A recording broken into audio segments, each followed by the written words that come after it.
from 11 to 1, there will be 1 hour break, and then from 1 to 3. So 1 to 2 will be break, 1 hour, and then 2 to 4. Again, there will be class. So for this session, 11 to 1, I'll try to wind up a little early so that you can ask questions and route towards the end of this session. And from in next session, again when I'll start, I'll try to wind up in 1 hour 40 minutes so that remaining 20 minutes are for your doubt. Is it fine? Yes, ma'am. Okay. So sharing the presentation to you. Uh, Marketing research. Now I'm starting from unit 1, which is introduction of marketing research. What is it all? So with my along with the presentation, I'll tell you which topics are more important for exam point of view and questions that can be asked from it. So here, marketing research in introduction, basically, what is marketing research, what is its usefulness, advantages, limitations, and what is the basic process of marketing research, along with its application. So, marketing research is a systematic gathering, recording, and analyzing of data about problems relating to the marketing of goods and services. So, in marketing, marketing is basically knowing the customer needs and wants, and for that, the company may have to launch a new product as per customers' demand. तो किस चीज़ की demand है, what customers are wanting, just to know that they do a prior research before launching a new product so that their product is successful in the market. So all the research process that is involved here will be considered under marketing research.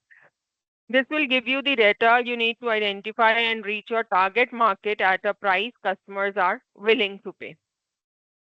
Then marketing research focuses and organizes marketing information. It permits entrepreneurs to spot current and upcoming problems in the current market, reduce business risk, identify new sales opportunities, develop plans of action. Successful marketing requires timely and relevant market information. An inexpensive research program based on questionnaires given to current or prospective customers can uncover dissatisfaction or possible new products or services. You might have seen, being in product industry, sometimes they give you a feedback form of using a product, that whether you are liking the product, it is up to your satisfaction level or not. Is it meeting your demands or you want further improvement? Similarly, in service sector, if you go to banks, I am talking about the research process.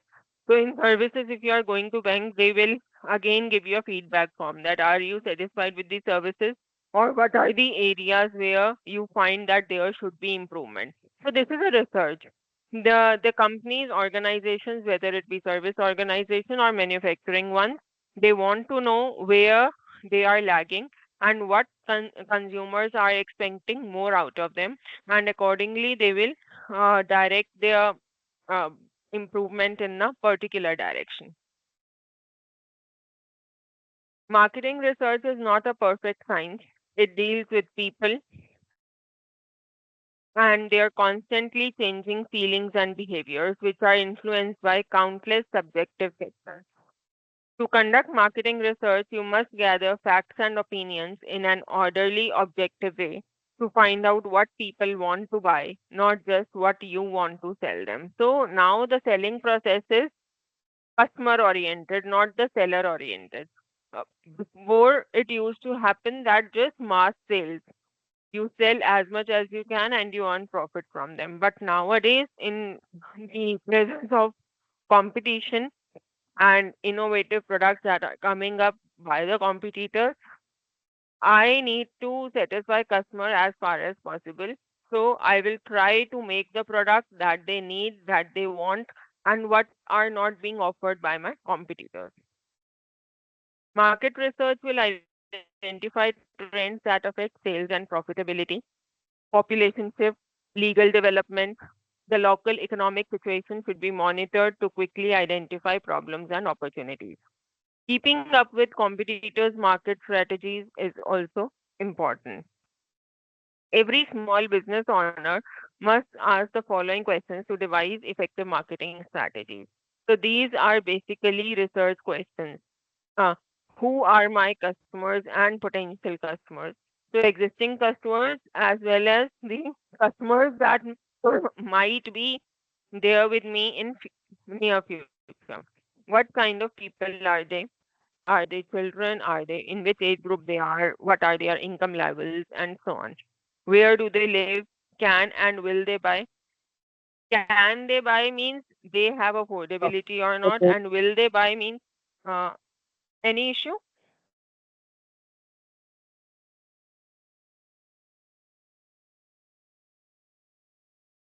No, ma'am. No, ma'am, please continue. Okay. So will they buy or not? Will means that willingness to buy the product. It's not that they can afford. एक होती है affordability है, but फिर भी I am willing to pay for buying that product or not. That is a separate thing. Am I offering the kinds of goods or services they want at the best price, at the best time, and right amount? Are my prices consistent with what buyers view as the product value? So these are the research questions for marketing. Are my promotional programs working? Means I'm spending on advertising and promotions, but are they really effective in reaching my target audience or not? What do customers think of my business? How does my business compare with my competitors? Am I ahead of competitors or behind them in following my strategies? Why do marketing research? So reason for doing it, people will not buy products or services they do not want. So in order to understand in a better way what actually are the demands of customers, we do marketing research. Learning what customer want and how to present it drives the need for marketing research. Small business has an edge over larger businesses in this regard. Small business owners have a sense of their customers' needs from years of experience, but this informal information may not be timely or relevant to the current market. Now, the process of marketing research can be simple or complex. In simple market research, they may give you a questionnaire in your customer bills to gather demographic information about the customers. And it may be a complex research where a particular organization is hiring a professional market research firm to conduct primary research to aid in developing a marketing strategy to launch a new product. So here, primary research is to have a first-hand information, and secondary research is to use the available information. We'll come into the detail of primary and secondary research. Even this question is relevant. From exam point of view also, they can ask you to distinguish between primary and secondary research and what are the different sources of secondary research and what are the advantages and limitations of each type.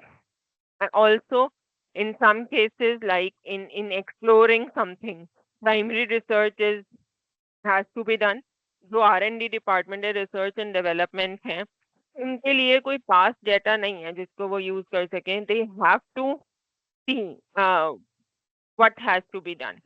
So in exploratory phase, in exploratory research, primary research is more relevant. But if suppose I want to see cause and effect relationship between certain variables or experimental research, then I may have some past data available according to the research and I may use secondary sources. So each has their own advantages and limitations and they are relevant under different scenarios. Now, regardless of the simplicity or complexity of marketing research projects, you will benefit by reviewing the following 7 steps in marketing research process. So these are the steps of marketing research which we'll do in each slide or the following slide. So step 1 is defining marketing problems and opportunities. Now, whenever I'm starting with my research, I should have a clear research objective in my hand and I have to align all my forces in that direction to get the answer to that particular research question. So defining the market problem and opportunities. Now, example is written below. Opportunity is you are trying to launch a new product or service.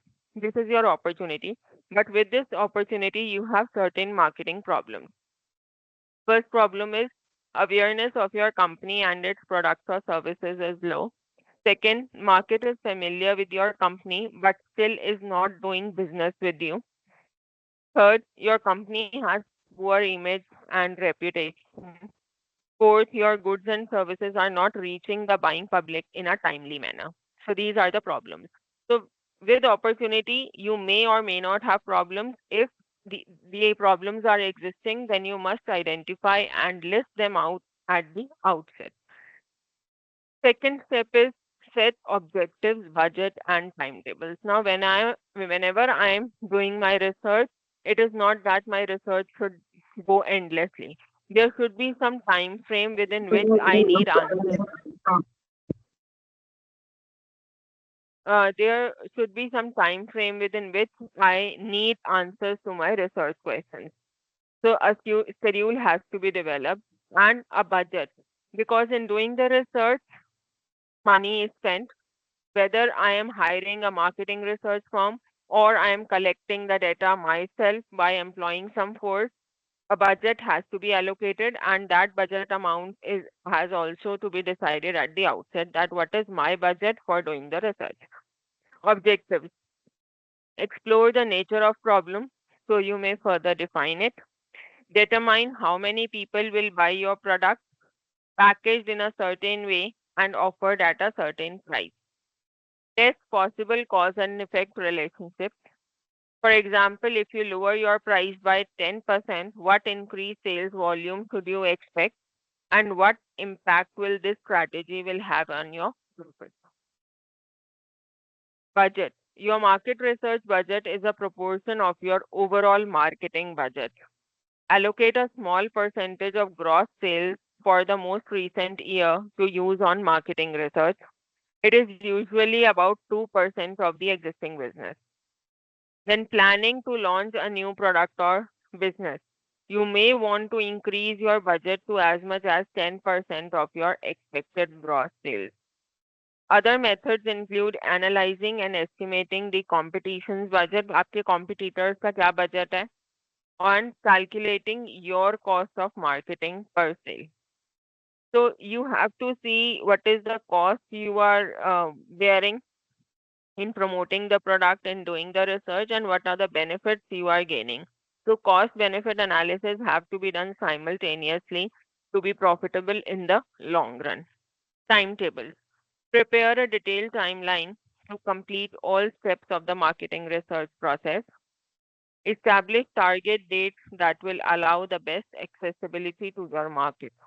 For example, a holiday greeting card business may want to conduct research before or around the holiday season buying period when its customers are most likely to be thinking about their purchases. Select research type, methods, and techniques. Now, two types of research are available, primary research and secondary research. Primary research is original information gathered for a specific purpose. And secondary research is information that already exists somewhere. So in primary research, it may be done through questionnaire, it may be done through in-depth interviews, it may be done through observation, focus group discussions, expert opinions, etc. And secondary research is information that is already existing somewhere, maybe census data by government, maybe research that has been already been done by the organization in similar area in which you want. So you get some idea about it from the result they obtained from their research. So that is secondary. Secondary में there are various sources available. आपके journals हैं, publications हैं, census data है, and so on. So secondary research, although it is not the direct information I am obtaining from the customers by first hand, but there are certain advantages due to which it is also used dominantly in various areas. Now, again, it depends on research. If my research is exploratory research where I need to explore about my new venture, then naturally the existing resources will not work. There I need to go for primary research where I will get a first-hand information. But if suppose we like a builder's project, it is a project which has been running for a long time, and you know what is the estimated cost of building of having an apartment, how what will be the cost incurred, so you will get estimate about it. Similarly, if it is a residential area and you want to build a plot for 3 floors, then similar projects have been taken up by the other builders. I can see the estimated cost. So that is the secondary data. Secondary research is faster and less expensive than primary research. Gathering secondary research may be as simple as making a trip to your local library or business information center or browsing the internet. Even internet, a lot of published material you get, that is a secondary source. It utilizes information already published, surveys, books, magazines, etc. Localized figures provide better information as local conditions might buck national trends. Newspapers and other local media are helpful. Many sources of secondary research material are available. It can be found in libraries. Gale's directory is available at any public library, colleges, trade and general business publications and newspaper. Trade associations and government agencies are rich sources of this secondary data. Example of secondary research, an article may show how much working mothers spent on convenience foods last year. If you were thinking about selling a convenience food, this information would show you what kind of market there is for convenience food. It does. Convenience food is basically ready to eat foods which take less time to prepare. It doesn't show you how much they are willing to spend on your particular product. So through articles, you get what will be your target customers and on an average how much they spend. So some article might be published in this context and that will be a good source of information for your business. Primary research. Primary research can be as simple as asking customers or suppliers how they feel about a business, or as complex as surveys conducted by professional marketing research firms. Examples of primary research are direct mail questionnaires, online or telephone surveys, experiments, panel study, test marketing, behavior observation. Primary research. It is divided into reactive and non-reactive research. Non-reactive research is observes how real people behave in real market situations without influencing that behavior. Suppose people are there in a mall and the shopkeepers at the mall, some of them plan to employ 2 persons who are just observing the behavior of people that are entering a mall, that in which direction they are going and what are their tastes and preferences in that area. So the purpose of these two employed persons is to just observe that what is the tendency of people, whether they have come for window shopping or they have come for actual shopping, and if they are coming for actual shopping, then which is the uh, area they are more attracted to. So this is a non-reactive research because respondents don't even know that someone is observing them, their behavior of how they are roaming about in a mall. But this gives a relevant information to the shopkeepers about their tastes and preferences of the general people who are entering the area. Then is reactive research. It includes surveys, interviews, and questionnaires. This research is best left to marketing professionals as they usually can get more objective and sophisticated results. Those who cannot afford high priced marketing research services should consider asking nearby college or university business schools for help.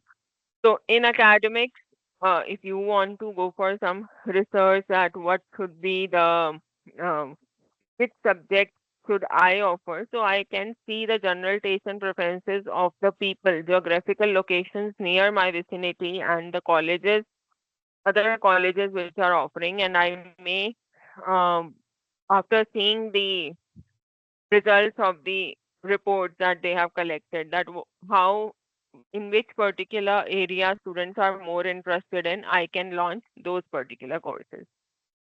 Design research instruments. The most common research instrument is questionnaire. Now, this is questionnaire is basically a primary research instrument where you are asking the direct information, first-hand information from the target customers or potential customers.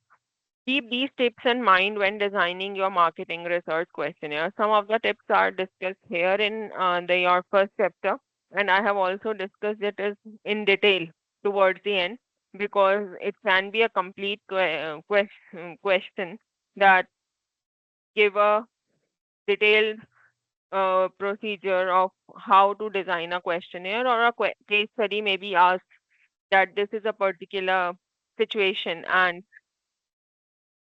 give a template of the questionnaire, putting in different type of questions, the and also keeping in mind that some questions that should be avoided and some questions that are beneficial. So we'll go into the detail of these. So questionnaire design is an important topic here. Keep these tips in mind when designing your marketing research questionnaire. Keep it simple. Include instructions for answering all questions. Now you know whenever I have distributed the questionnaire, so it should be self-understandable because you are not near the person who is filling it. You might not be there. So he should understand what the question is asking. So they have to be given in an easy language. Begin the survey with general questions and move toward more specific questions. Sensitive questions should be avoided. The questions whose answer they are not willing to reply. Say, what is your income level? No one will state their true income level. If still it is very much relevant for your study, asking the income of a person, then you can specify some range so that you know that in which range people are lying rather than asking what is your exact income because that no one will be able to, no one wants to reveal. Design a questionnaire that is graphically pleasing and easy to read.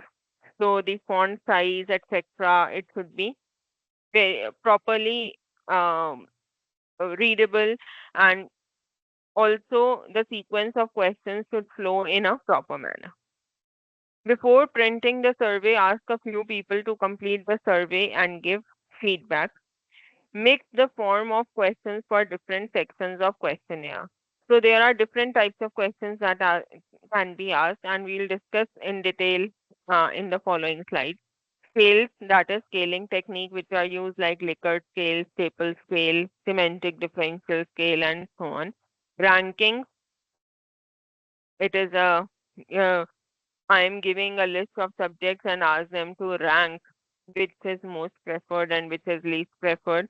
Open-ended questions where you are just giving fill in the blanks to write whatever they want. Closed-ended questions where you have specific options that are being provided like multiple choice questions or yes no questions.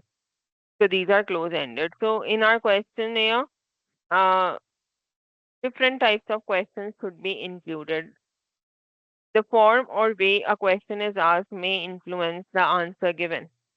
Questions are in two forms, closed-end questions and open-end questions. Type of closed-end questions include MCQs, yes and no questions, means there are specific list of options through among which you have to select anyone. Scales refer to questions that ask respondents to rank their answers or measure their answer at a particular point on a scale. So it is a continuous rating. For example, a respondent may have the choice to rank his or her feelings toward a particular statement. The scale may range from strongly disagree, then there is a point on scale disagree, indifferent, that is neutral, then towards right, agree, and strongly agree. Now, according to your feelings, your perceptions about the particular statement, you will place your tick mark accordingly. Open-ended questions, respondents answer questions in their own words. Now all your subjective papers are open-ended because you have to present your answers in your own way. Types of open-ended questions include word association question. They ask respondents first word that comes to mind when a part is mentioned. Like I just give an initiation or stimulation to a particular sentence and then leave it open-ended. Then what is the idea that comes to your mind after reading the initial sentence that will give you the your way of thinking about it.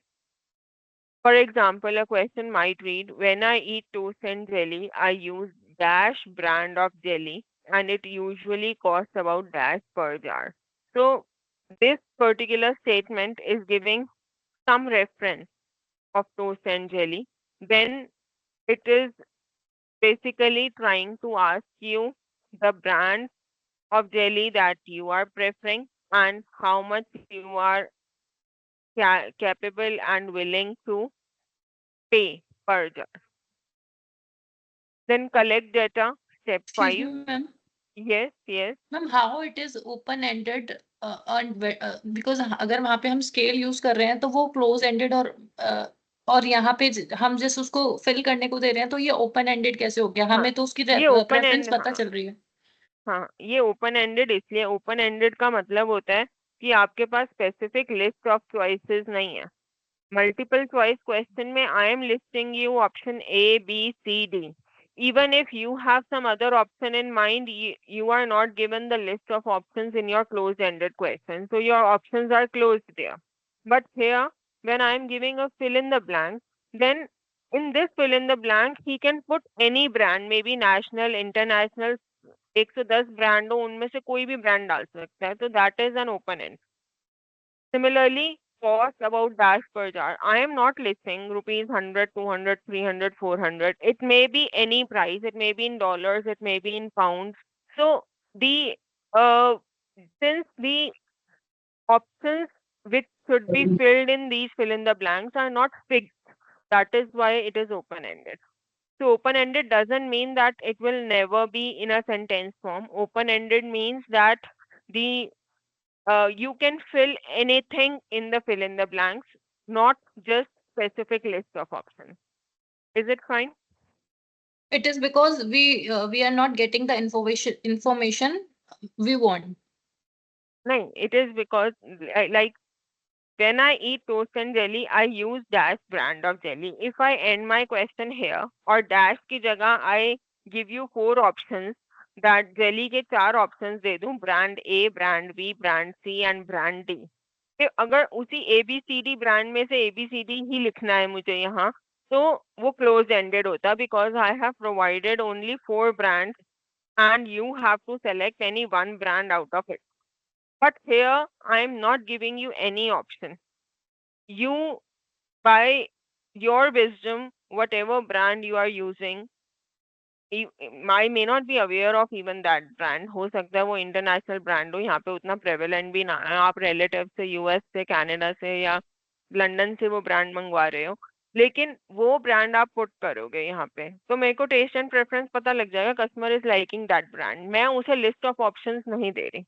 If you are not providing any list of specific options, then it is an open-ended question because it can be any answer from the respondent side. Is it clear? ठीक है Okay. So moving ahead, this is a form of open-ended question and it is also using word association question that I am giving some reference that I specifically want to know the brand of toast and jelly.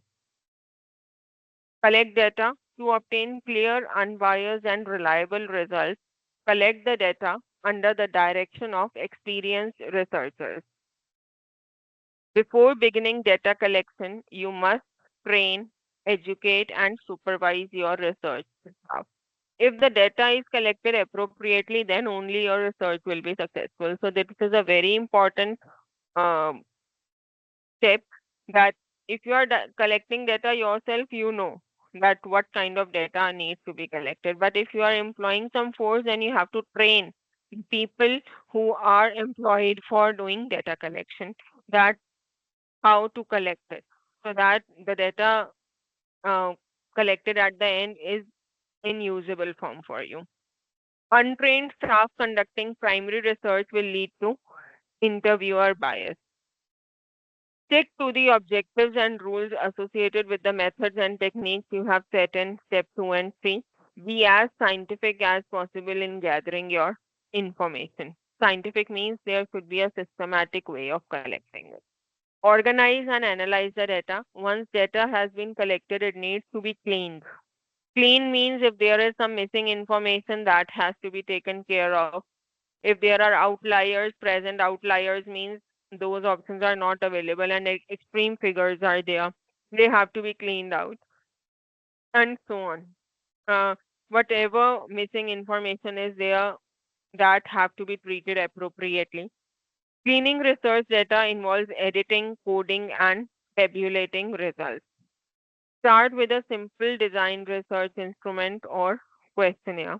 Look for data focusing on immediate market needs. Rely on subjective information only as support for more general findings of objective research. Analyze for consistency. Compare the results of different methods of your data collection. It may be a case that I'm gathering the same information through questionnaire and similar research has been carried out by other agency. I'm using secondary research data from the published reports as well. So then after my research is over, I may compare the results of both primary and secondary sources. Look for common opinions that may be counted together.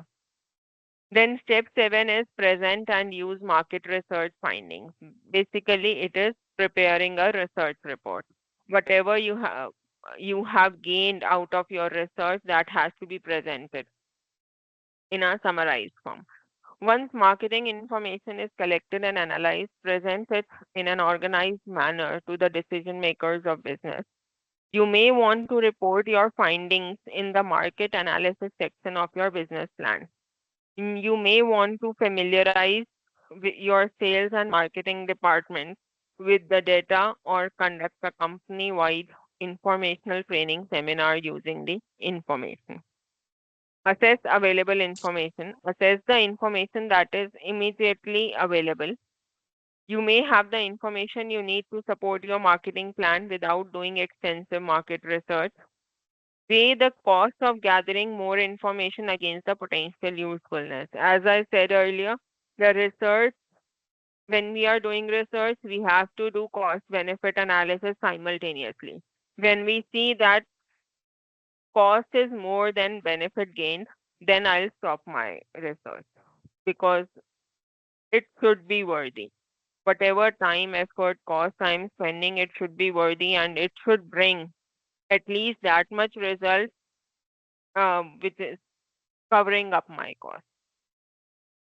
Gather additional information before considering surveys or field experiments. Look at currently held information, sales records, complaints, receipts, other records that show where customers live and work and how and what they buy. So these are, besides my primary research, maybe I'm conducting a primary research through questionnaire. But besides that, I have to see other information related to the complaints, receipts, and demographic information of the potential customers. Credit records are an excellent source of information. They give information about customer jobs, income levels, marital status. Employees may be the best source of information about customer likes and dislikes. They hear customers' minor gripes about the store or service, the ones customers don't think important enough to take to the owner. Employees are aware of the items customer requests that you do not stock. Maybe it's a grocery store or a departmental store or a clothing store. You have seen that on various floors there are sales representatives. Now, whatever customers are talking about or they are searching for a particular product, it might be available at a store or not.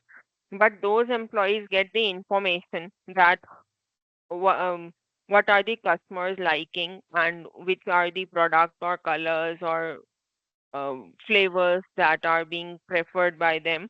And if they are available in the store, you have that information that these should be stocked at um, in larger amount than the other flavors. And if they are not available, then that should be a relevant information um, for further that these products should also be there in your store. So the employees in the store, they see what are you talking about and what are you asking them, and then they jot down the important points that through these their sales will can be increased or not.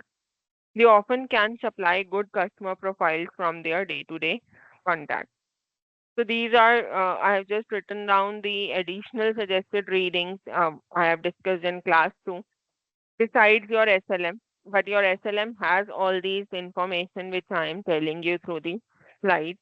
For detail, you can go through these Malhotra and Dash, Cooper and Skindler. So one book is, which I said earlier, Naresh Malhotra ki achhi hai, and there is marketing research by R. Nargundkar.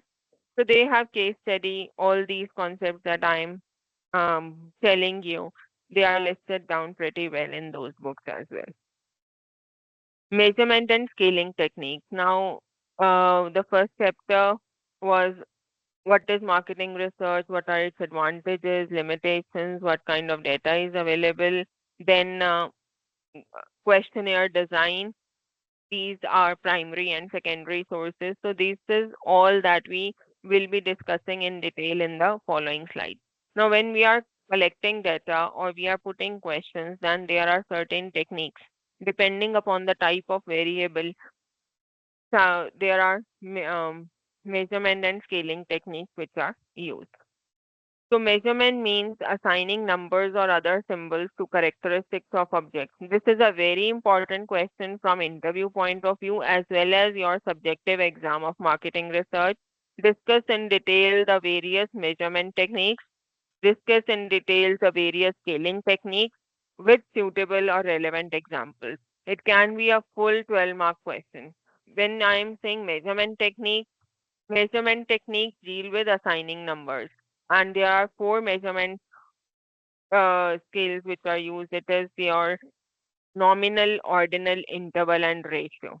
Measurement में ये चारों को आप what are their characteristics, where they should be used, in what kind of data they are applicable, what are the specific examples.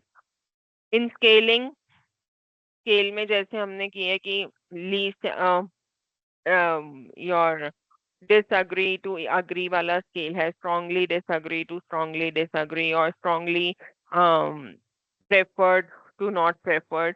So these are scales which we'll be doing, and there are semantic differential, staple scale, Likert scale, Q sort, and other procedures. We'll discuss them.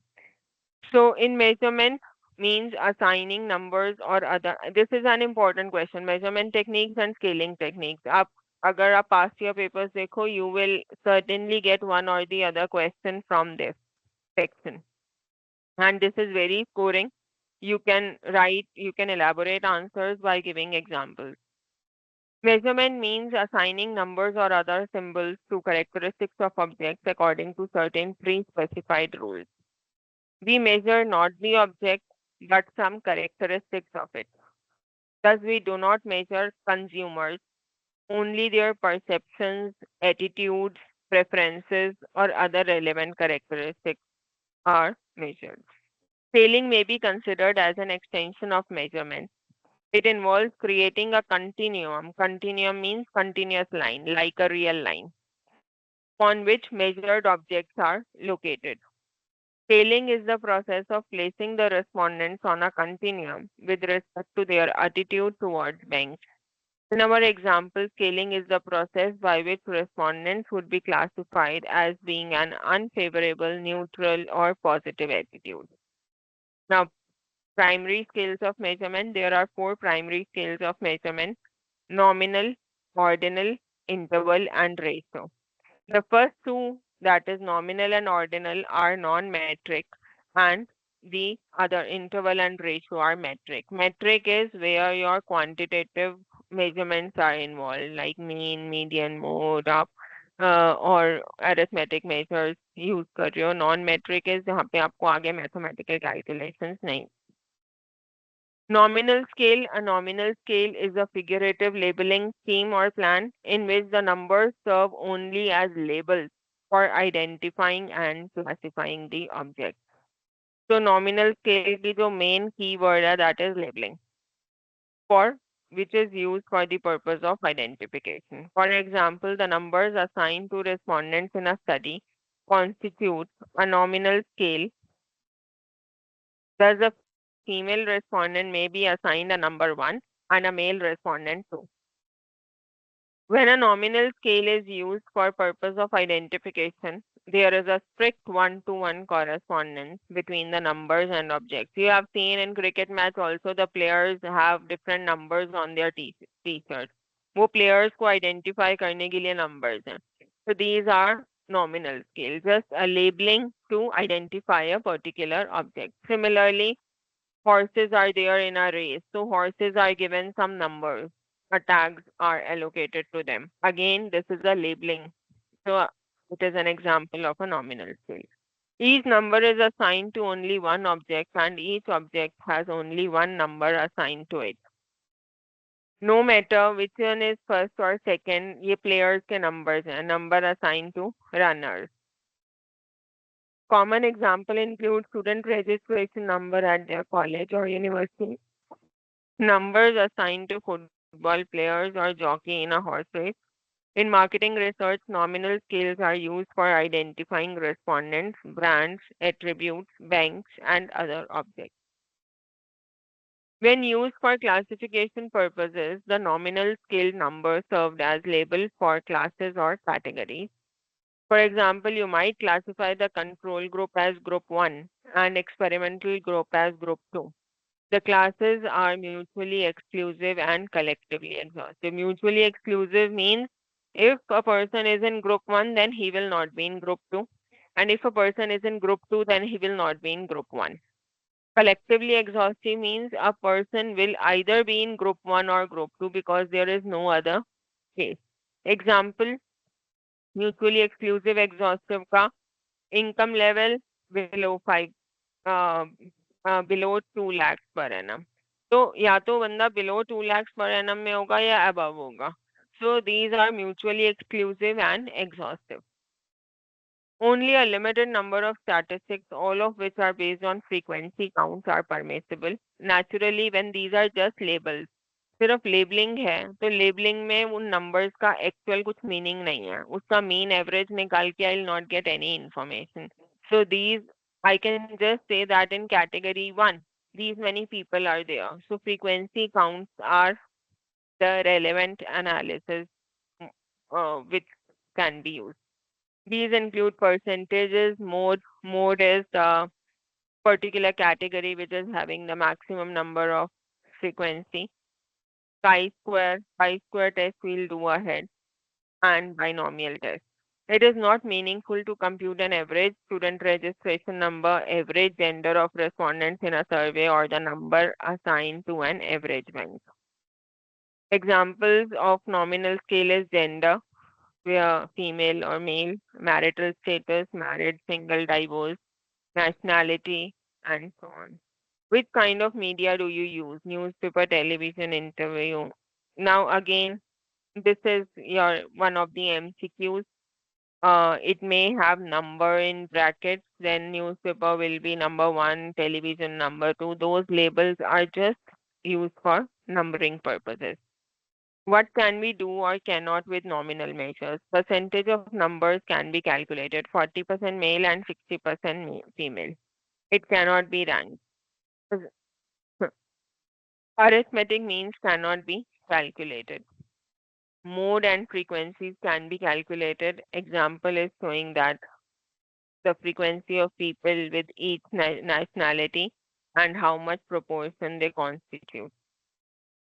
Ordinal scale is a ranking scale in which numbers are assigned to objects. So ordinal has one extra characteristic. from nominal. It is a higher scale than nominal. Tag is already there, but a certain order is assigned. So ordinal scale is a ranking scale in which numbers are assigned to objects to indicate the relative extent to which the object possesses some characteristic. An ordinal scale allows you to determine whether an object has more or less of characteristic than some other object, but not how much more or less. उससे बड़ा है, उससे छोटा, ये तो पता लग जाएगा. उससे ज्यादा बेहतर है, उससे खराब है, ये भी पता लग जाएगा. बट कितना बेहतर है और कितना खराब है? What is the extent to which one person is exceeding in performance than the other?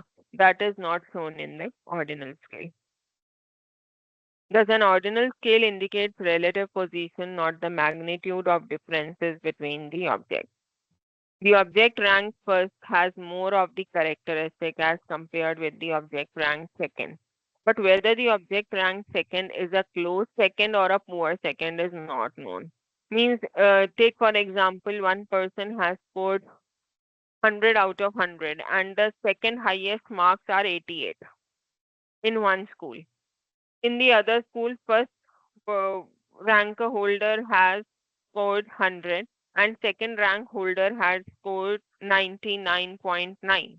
तो आपने उसमें भी स्कूल ए में भी फर्स्ट और सेकंड रैंक दिया जबकि डिफरेंस वाज ऑफ 12%. आपने सेकंड स्कूल में भी फर्स्ट सेकंड रैंक दिया जबकि difference was very marginal 0.1%. So here the magnitude is not known. Rank 1, rank 2. आपको नहीं पता उसमें बहुत slight difference है या ज़्यादा difference है. Common examples of ordinal scales include quality rankings, ranking of teams in a tournament, occupational status. In marketing research, ordinal scales are used to measure relative attitude, opinion, perception, and preferences.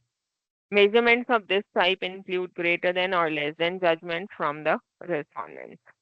Usage frequencies of 4 milk brands by 2 consumers. So 2 consumers are given and milk brands. The first consumer, August, he preferred brand C the most, given rank 1, and brand D the least. And the second customer, Gokin, they prefer brand B the most and brand A the least. So this is just a ranking for the milk brands by 2 customers. This table shows that August prefers C to B, B to A, and A to D, but do not show how much prefers. So this scale is non-metric and ordinal. Interval scale. In an interval scale, numerically equal distance on the scale represents equal values in characteristic being measured because it is a metric. So basically here in interval scale, पहली दोनों की तो सारी characteristics होती हैं. This is a higher scale than ordinal. तो जो nominal में और ordinal में था वो तो interval में होगा ही. But besides that, the differences here is meaningful and it is a metric scale. An interval scale contains all the information of ordinal scale, but it also allows you to compare the differences between objects. Difference between any two scale values is identical to the difference between any two other adjacent values of an interval scale. There is a constant or equal interval between scale values. The difference between 1 and 2 is the same as the difference between 2 and 3, which is the same as difference between 5 and 6. The common example in everyday life is temperature scale. In marketing research, attitudinal data obtained from rating scales are often treated as interval data. Interval is a metric scale, so it is possible to calculate arithmetic mean. Interval scale can be 5, 7, or 9 level scale. Let us assume that 200 students have answered the question above as follow. Calculate the arithmetic mean. So participation degree, it is basically a scale which is being used which is giving preference from strongly disagree to strongly agree. A particular statement is given and then based on the degree of agreement that a particular respondent feels, he will take on a particular position. Now out of 200 people, 75 people, they strongly agree, 64 agree but not strongly, 38 neutral, 18 disagree, and 5 strongly disagree. So we have computed the percentage and it comes to be 37.5, 32, 19, 9 and 2.5. By mistake it is comma, it should be point. The arithmetic Ma'am, mean. Yes, hello. yes. Ma'am, can you give another example of interval scale? Yeah, it will come. It will come in the following slides when I'll discuss in detail the questionnaire design. Interval Sure. scale का example तो temperature ही है. Reason I tell you, our interval and ratio scales both are metric scales. And where is the difference? In interval scale, differences are meaningful. Ratio is not meaningful. In ratio scale, differences are also meaningful. Ratios are also meaningful. The second difference is interval scale में there is no absolute zero. No absolute zero or no absolute origin. In ratio scale, there is an absolute origin or absolute zero. Now, what does this mean? आप याद रखो interval में temperature is the example and ratio में production is the example. Through these two examples, you will have a clear understanding of scale. If I talk about temperature, saying that there is zero temperature, it doesn't mean that there is no temperature at all. Zero here is not giving no. Zero here means it is one level of temperature which is there. But if I am saying zero production, it means there is no production. If I am saying zero marks, it means there is no marks. So there is absolute zero in ratio. Also, when I say the temperature of city A is 20 degrees Celsius, the temperature of city B is 40 degrees Celsius. When I'm comparing the temperature of two cities, I always say that this is this much warmer or this much colder than the other city. I do not say that this city has double the temperature as the other city. So in temperature, ratios are not meaningful and there is no absolute zero or origin. Whereas in ratio scale, there is absolute zero origin. Zero indicates no. And there the ratios are meaningful. If I'm saying production in year 2020 is this much and production in year 2025 it is this much, I can compare the production, it is 1.5 times or 3 times or half times. So that way ratios are meaningful. So keep two examples in mind, temperature for interval scale and production for ratio scale. Now, weighted arithmetic mean they have just taken the weights as frequency and the rating 1, 2, 3, 4, 5 as the numbers, and they have computed the weighted mean, which is 3.93. Means 3.93 means on a scale of 1 to 5, 3.93 is more towards 5. So it is in agree mode rather than disagree. Interpretation of result, the arithmetic means the average of population is 3.93, which it means that the population almost agree that they are proud of their country. Ratio scale possesses all the properties of nominal, ordinal, and interval scales, and in addition, an absolute 0 point. Thus, in ratio scales, we can identify or classify objects, rank the objects, and compare intervals or differences. It is also meaningful to compute ratios of scale values. In marketing, sales, cost, market share, and number of customers are variables measured on ratio scale. In economics, income, inflation rate, exchange rate, population, income per capita are good examples of ratio scale. Now all measurements together, nominal. Now the first figure shows that only a horse rider with a horse number 7 is there. So it is a nominal. A label is attached. In ordinal, 3 horses are there. We can see that horse number 7 is at the first position, 6 at the second position, and 5 at the third position. So a particular order that who is the fastest and who will win and who is at a slow pace. Order is there along with the tag. Interval में, now I know that there is 1 second difference between horse number 7 and 6 and 20 seconds difference between horse number 6 and 5. So the difference are meaningful, that how much time is needed to cross the other horse. This is an example of interval. And ratio, how much uh, distance they have covered in what time. So these time and distance can be in fractions. So this is a ratio scale in a continuum. 1 minute 59 2 by 5 seconds for 1 by 4 miles. Now these are other examples of nominal, ordinal, interval, and ratio. Nominal are used, the numerical operations allowed in nominal are counting, in ordinal counting and ordering, in interval common arithmetic operations, and ratio all arithmetic operations. Scaling techniques. Now scaling techniques, there are two broad type of scales, comparative scales and non-comparative scales. In comparative scales, we have paired comparison, rank order, constant sum, Q sort, and other procedures. आपको first three main करनी है. Q sort का I'll give you an example.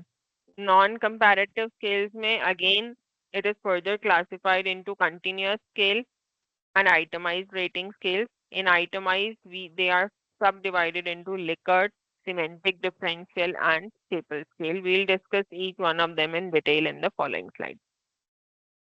Now, paired comparison scaling.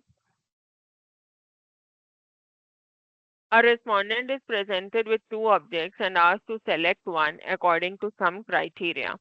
The data obtained are ordinal in nature.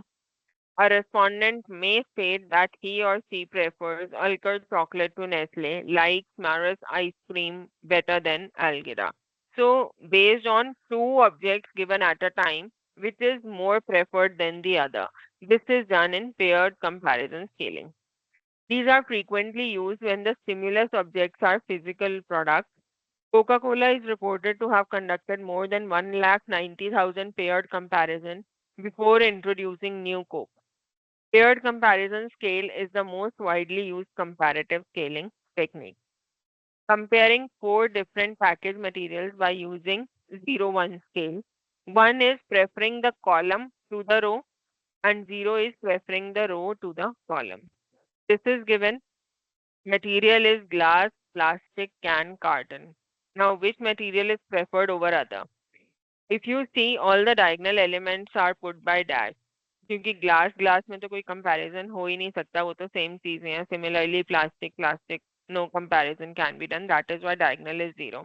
Now here we have written that 1 means preferring column to the row.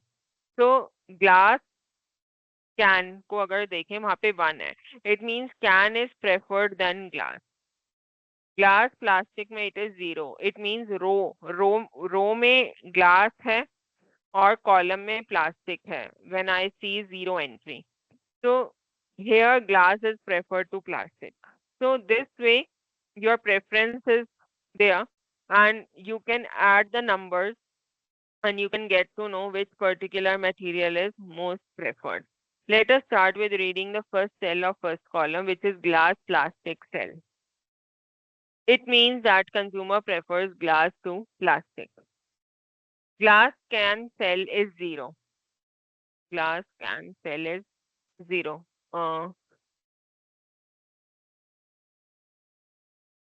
There is some, ये वाला 0 कह रहे हैं. Here it is 0 means consumer prefers glass to can. Also glass carton cell is 1, so the consumer prefers glass to carton. 100 consumers were asked to fill this table and the result is as in the table. It looks like wherein glass, cardboard, etc. are preferred. Preference of 4 packing material by 100 consumers. So they have just counted, put 1 and 0 in the respective places, added the numbers, and they have found that in 20 cases, glass is preferred to plastic. 75 cases, glass की preference is compared to can, and on totaling, they get these figures. This means that 80 consumers preferred glass to plastic, 25 glass to can, and 60 glass to carton. In other words, 100 consumers preferred the glass 165 times, the plastic 60 times, can 230 times, and carton 145 times to other material. So can is the most preferred and plastic is the least preferred packaging material. Then comes rank order scaling. Here, respondents are presented with several objects simultaneously and asked to order or rank them according to some criteria. For example, respondents may be asked to rank brands of cars according to overall preference. There is no paired comparison. मैं आपको 10 cars की list दे दूं and I will ask you to rank them from 1 to 10. आपके mind में जितनी भी characteristics या attribute हैं कार के, माइलेज है, उनकी इंश्योरेंस है, स्पेस है, कंफर्टेबिलिटी है, whatever characteristics you have in mind, you rank them from 1 to 10, that this is the most preferred car and this is the car that I'll give a least ranking. 10 consumers asked to rank 4 different brands by severity from most important to least important. So brands A, B, C, D are there. Consumer 1 ranks B as the first, A as second, C as third, D as fourth. Consumer 2, it ranks in the other way, and so on. Classification of data. Now, how brand A got first position by 2 of the customers, second position by 4 customers, and so on. The data is summarized in tabular form. Given 4 points to be first, 3 points to be second, 2 points to be third, and 1 point to be fourth, we can calculate the weighted average for each brand. It is easy to say that brand B ranks first, A second, C third, and D last. So, Excuse me, yes, ma'am. There is no pair comparison in no, rank 1. no. I'm not pair It's a comparison. group I'm just comparison, looking. right? Yes. It is overall comparison. If I say just a list of objects is given, it may be 100 brands given to you at a time, and I ask you to rank them from 1 to 100. I'm not uh, specifically picking up 2 and then rating them that this is better than this. Pair में आप at a time 2 objects को ले रहे हो और उनका compare कर रहे हो whether this is better than this or the other one is better. But in rank order, I'm just giving ranking to the list of brands or list of objects given to me. There can be as many in number. And further, I may use some mathematical technique devised in my own way, like weighted mean in here, to just know that ultimately which brand is the best if I take a survey from large number of customers. Then comes again, this is constant sum scaling technique, comparative scaling technique. हमने paired comparison कर लिया, second rank order कर लिया, then constant sum scaling. Constant sum, as the name suggests, the sum total is constant, it is fixed. मैं कहूँ आपके पास 100 rupees हैं और आपको वो 100 रुपीज इन 5 लोगों में बांटने हैं, ऐसे ही यहाँ पे सम टोटल 100 दिया है, आपको डिफरेंट करेक्टरिस्टिक्स दे दी. सपोज आपने कार खरीदनी है तो आपने उसके लिए कोई 5 करेक्टरिस्टिक्स कार की देख लो, उसका इंश्योरेंस अमाउंट, उसका माइलेज, उसकी मतलब look, appearance, then comfort level, then number of seats which are there in the car and so on. अगर आपने ये 5 चीजें देखनी है, एक कार दे दूं मैं आपको, कार से I give car with brand X. Now in that particular case, if I give you 100 points, then for brand X, 100 points में से आप कितने points उसके कंफर्टेबिलिटी में देखोगे, कितने पॉइंट्स आप उनकी इंश्योरेंस कवरेज में दोगे, कितने पॉइंट्स उसकी माइलेज में दोगे. There might be one brand which is far better in mileage and it is not looking good to me. And the other brand car is very good in appearance, but its mileage is very less. So I am just distributing the total number of points among its various characteristics. And then I I may choose that which particular characteristics is more important for me, and accordingly I can choose the brand. So in constant sum scaling, respondents allocate a constant sum of units such as points among a set of similar subjects with respect to some criteria. Below are three attributes of four supermarkets. Please allocate 100 points among the attributes so that your allocation reflects the relative importance you attach to each attribute. The more points an attribute receives, the more important an attribute is. If an attribute is not at all important, assign it no points. If an attribute is twice as important as some other attribute, it should receive twice as many points.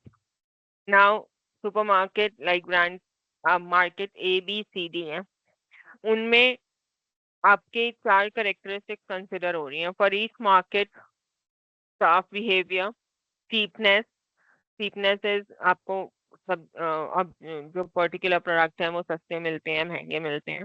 Product assortment, किस तरह से products वहाँ पे laid out हैं in those markets. So in A market, staff behavior is given 30 points out of total 100. 100 मैंने staff behavior पे वो देने हैं, टोटल 100 एलोकेट कर दिए स्टाफ बिहेवियर के लिए. अब सुपरमार्केट ए में 30 मिले, बी 40, मतलब बी का स्टाफ बिहेवियर बहुत अच्छा है, ए का थोड़ा कम अच्छा है, बी मार्केट में उससे भी कम, और सी मार्केट में staff behaviour is the worst. तो आई हैव गिवन एक करेक्टरिस्टिक स्टाफ बिहेवियर के टोटल 100 में से आपको सबसे ज्यादा पॉइंट बी मार्केट को मिले हैं. तो अगर मैं एक कस्टमर हूँ जो स्टाफ बिहेवियर को बहुत इंपॉर्टेंस देती हूँ, then I will prefer to go in market B. Although the overall points of market B is less, it is 90. But if I am focusing on staff behavior, मेरे लिए वो बहुत matter करता है कि how the staff is behaving, then I will prefer market B.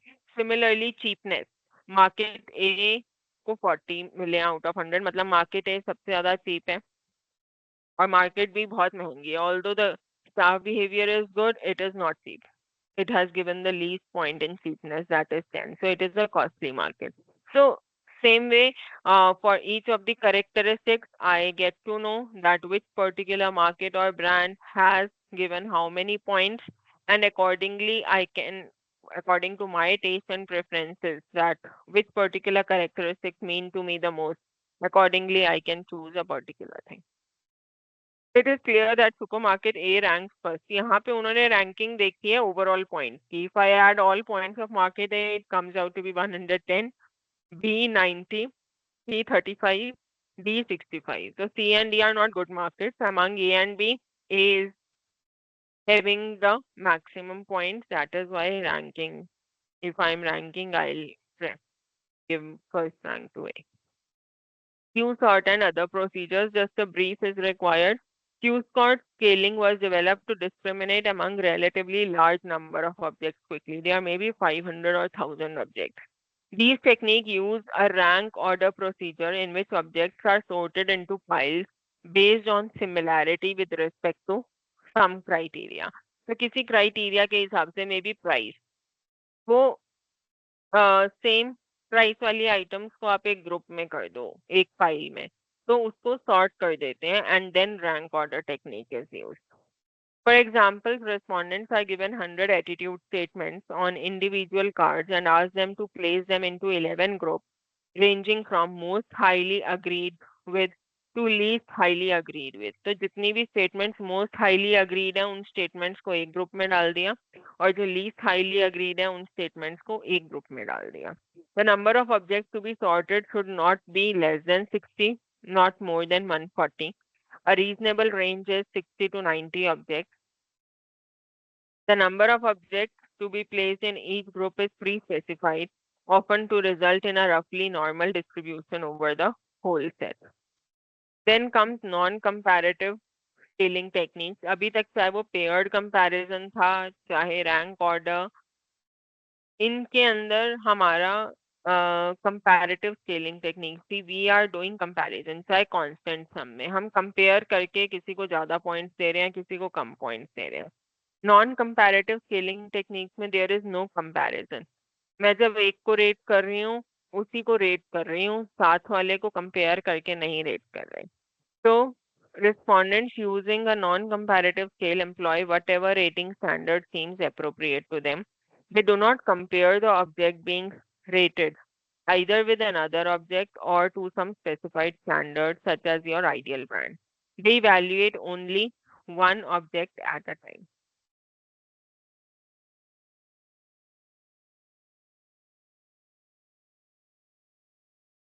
Continuous rating scale. In a continuous rating scale, also referred to as a graphic rating scale, respondents rate the objects by placing a mark at appropriate position on a line that runs from one extreme of the criteria variable to the other. Thus, the respondents are not restricted to selecting from marks previously set by the researcher. The form of continuous scale may vary considerably. Example this. A line is given, probably the worst to probably the best, 0 to 100. अब इसमें कहीं पे भी tick mark place कर सकते हैं according to how what is your rating for the particular statement. How would you evaluate our hotel? Ma'am. Second, how do you compare Coca-Cola with Pepsi-Cola? Totally different, totally same. So the tick is towards totally same. So there is not much difference between the two according to the customer. Then Likert scale, it is a widely used rating scale that requires the respondent to indicate a degree of agreement or disagreement with each of series of statements about the stimulus object. Typically, each scale item has 5 response categories ranging from strongly disagree to strongly agree. तो यहाँ agree भी होता है, preferred भी होता है. So this is a preference scale or a scale for agreement. Generally, it is made for showing agreement or disagreement. It can be 5-point scale, it can be 7-point scale, but Likert scale is mostly a 5-point scale. It is not a kind of question, it is a scale which measures an attitude or behavior. Listed below are different opinions about a particular bank. Please indicate how strongly you agree or disagree with each by putting a tick next to your choice on the scale. This particular bank delivers high quality banking services. They are saying disagree.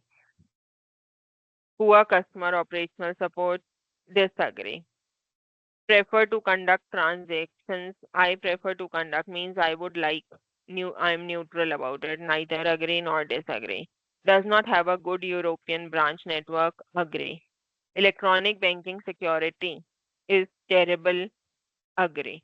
So the bank is overall, I am agreeing on the negative aspect and I am disagreeing on the positive aspect. So this has an overall negative feedback. Semantic differential scale. It is a 7-point rating scale. Likert scale is a 5-point scale. Semantic differential is a 7-point scale with endpoints associated with bipolar labels that have semantic meaning. Semantic means opposite meaning. In a typical application, respondents rate objects on a number of itemized 7-point rating scales, bounded at each end by one of two bipolar objectives such as cold and warm. So what does this particular bank mean to you?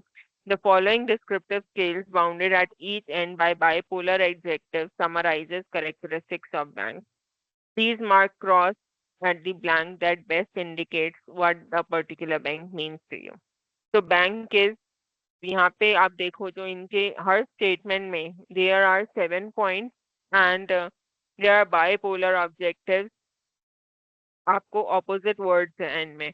Powerful, weak, unreliable, reliable, modern, old-fashioned, high-tech, low-tech, careful, careless. So according to your whatever you feel about the bank, you put your cross or tick on that particular position. Then comes staple scale. The staple scale, named after its developer Jan Staple, is a unipolar rating scale with 10 categories numbered from -5 to +5 without a neutral point. So it actually has 10 points: -1, -2, -3, -4, -5, and +1, +2, +3, +4, +5. This scale has usually presented vertically. Respondents are asked to indicate by selecting an appropriate numerical response category how accurately or inaccurately each term describes the object. The higher the number, the more accurately the term describes the object. Please evaluate how accurately each word or phrase describes the Dresner bank. Select a positive number for the phrases you think the bank accurately. The more accurately you think the phrase describes the bank, the larger the plus number you should choose. You should select a minus number for the phrases you think they do not describe the bank accurately. The less accurately you think the phrase describes the bank, the larger the negative number you should choose. You can select any number from +5 to -5. So based on quality, it is given -4, and based on poor service, it is given +2.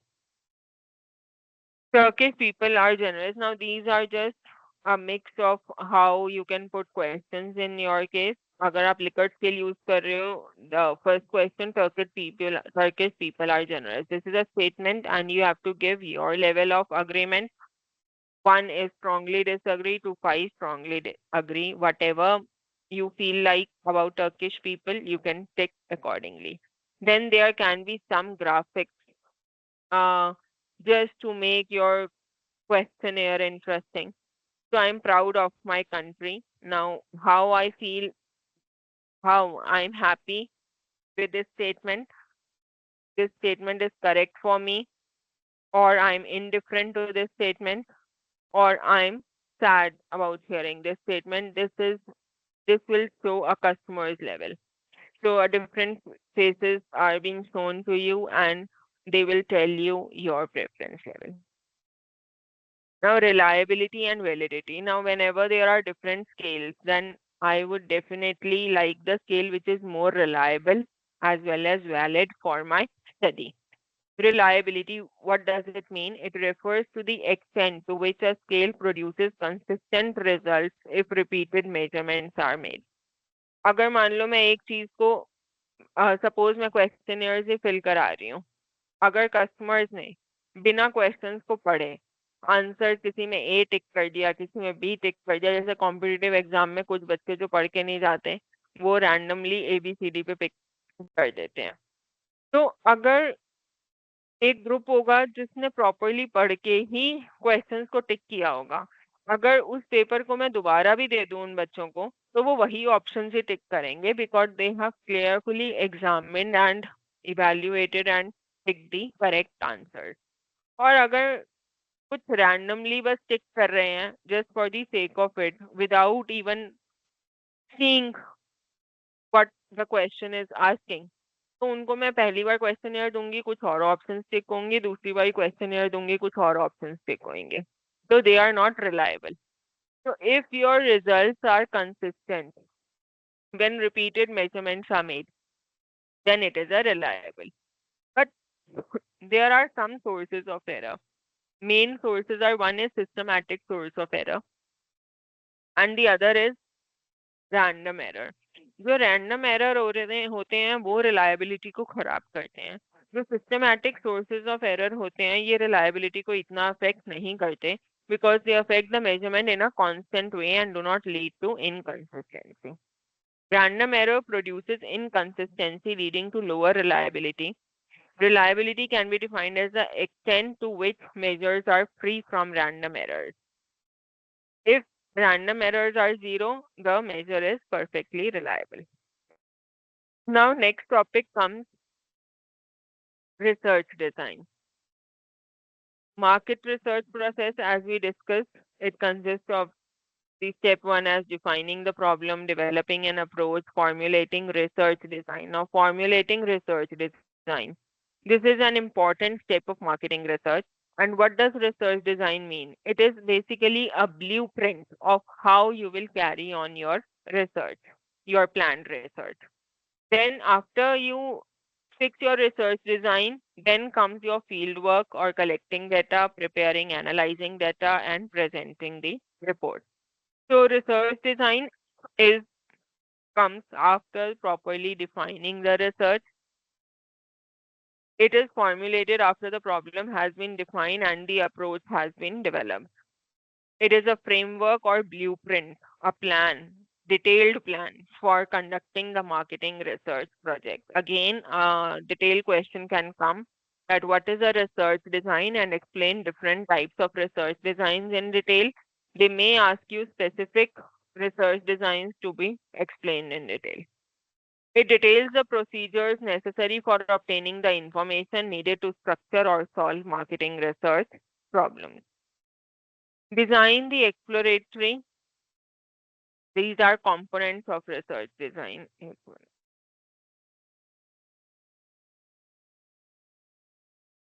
Components of a research design. Design the exploratory, descriptive, or causal phases of research. Specify measurement and scaling procedures. Construct and pretest a questionnaire or an appropriate form of data collection.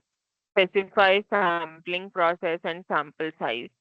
Develop a plan of data analysis. आप data तो collect कर लो लेकिन उसके analysis का भी plan होना चाहिए. Just collecting the data which cannot be analyzed appropriately is meaningless to me. A classification of marketing research designs. Broadly, research design is classified into exploratory and conclusive. Exploratory is whenever some new venture has to be done, it is not existing before. You are exploring. You have to gain insights in exploratory research. So here mostly primary data collection method is used. Whereas conclusive research design is there might be some research being done by other agencies. So I might use primary data source or I may use the secondary data which is already available with other agencies where which the research is being carried out by other organization in parallel fields. So in conclusive, it is further divided into descriptive and causal. Causal, as the name suggests, we need to determine the cause and effect relationship between the variables. Descriptive means you have to describe. In describing, it can be cross-sectional design. Cross-sectional is you are obtaining the information at one point of time. And in longitudinal design, from the same set of respondents, you are collecting information after, मतलब over a span of time. मैं एक particular drug के लिए research कर रही हूँ. Say it is a drug which I claim that it lowers the blood pressure. Now I'll take 10 patients and I will examine their blood pressure level after the drug consumption after 1 week, after 2 weeks, 3 weeks, 4 weeks. So this is a longitudinal research design where the same respondents, they are being measured. The data is collected from them, from the same respondents after regular intervals of time and a span of time is considered. That is longitudinal design. Then in cross-sectional, it is single cross-sectional design means you are taking a set of information from a particular respondents only once. In multiple cross-sectional design, you are taking information at different time points in future also, but not from the same set of respondents. Longitudinal में आपके sample same रहता है. Multiple cross-sectional में sample different हो जाता है. Now, the differences between exploratory and conclusive based on the objective and characteristics. Now, in exploratory, the main objective is to provide insights and understanding. In conclusive, to test specific hypotheses and examine relationships. Characteristics of exploratory research. This is an important question. Differentiate between exploratory and conclusive research. तो research design में से आपका एक complete question भी आ सकता है. आपके कोई specific research designs के comparison भी आ सकते हैं. So one or the other question is asked either from the complete research design topic or a subpart of it. Characteristics. Information needed is defined only loosely. Research process is flexible and unstructured. जिस चीज के बारे में कुछ exist ही नहीं करता और explore करना है वो कभी भी structured नहीं होगी. Sample is small and non-representative. Analysis of primary data is qualitative. Inconclusive. Information needed is clearly defined. I have to conclude about these objectives. So information needed, the objectives are clearly defined. Research process is formal and structured. Sample is large and representative. Data analysis is quantitative. Findings or results, exploratory में tentative होते हैं. You are unsure, uncertain. Conclusive में findings are conclusive. You conclude and you come to the end result. Outcome generally followed by further exploratory or conclusive research. Conclusive findings used as input into decision making. Then if I compare exploratory, descriptive and causal, क्योंकि last slide में descriptive causal को एक ही में combine कर दिया था conclusive. Now further, if the differences are among these three, then objective. Exploratory discover of ideas and insights. Descriptive describe market characteristics or functions. Causal determine cause and effect relationship. Characteristics.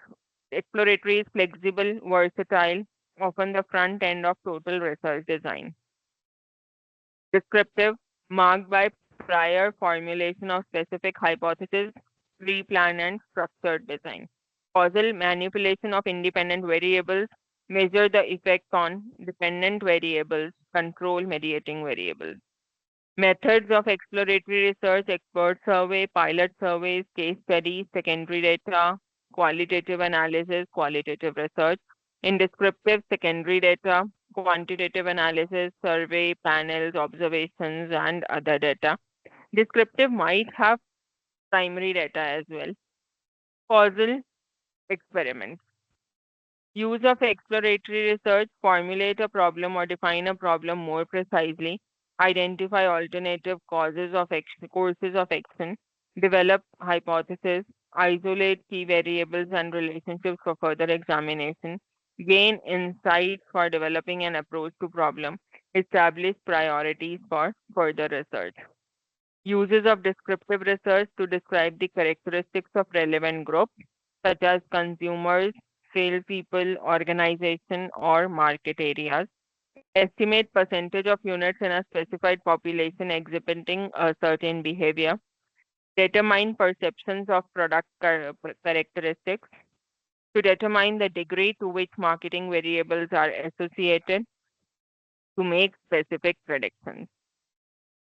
Now in descriptive research design, cross-sectional designs, where I am having one sample and I am recording the measurements once. Involve the collection of information from any given sample of population elements only once. In single cross-sectional designs, there is only one sample of respondents drawn of the target population and information is obtained from this sample only once.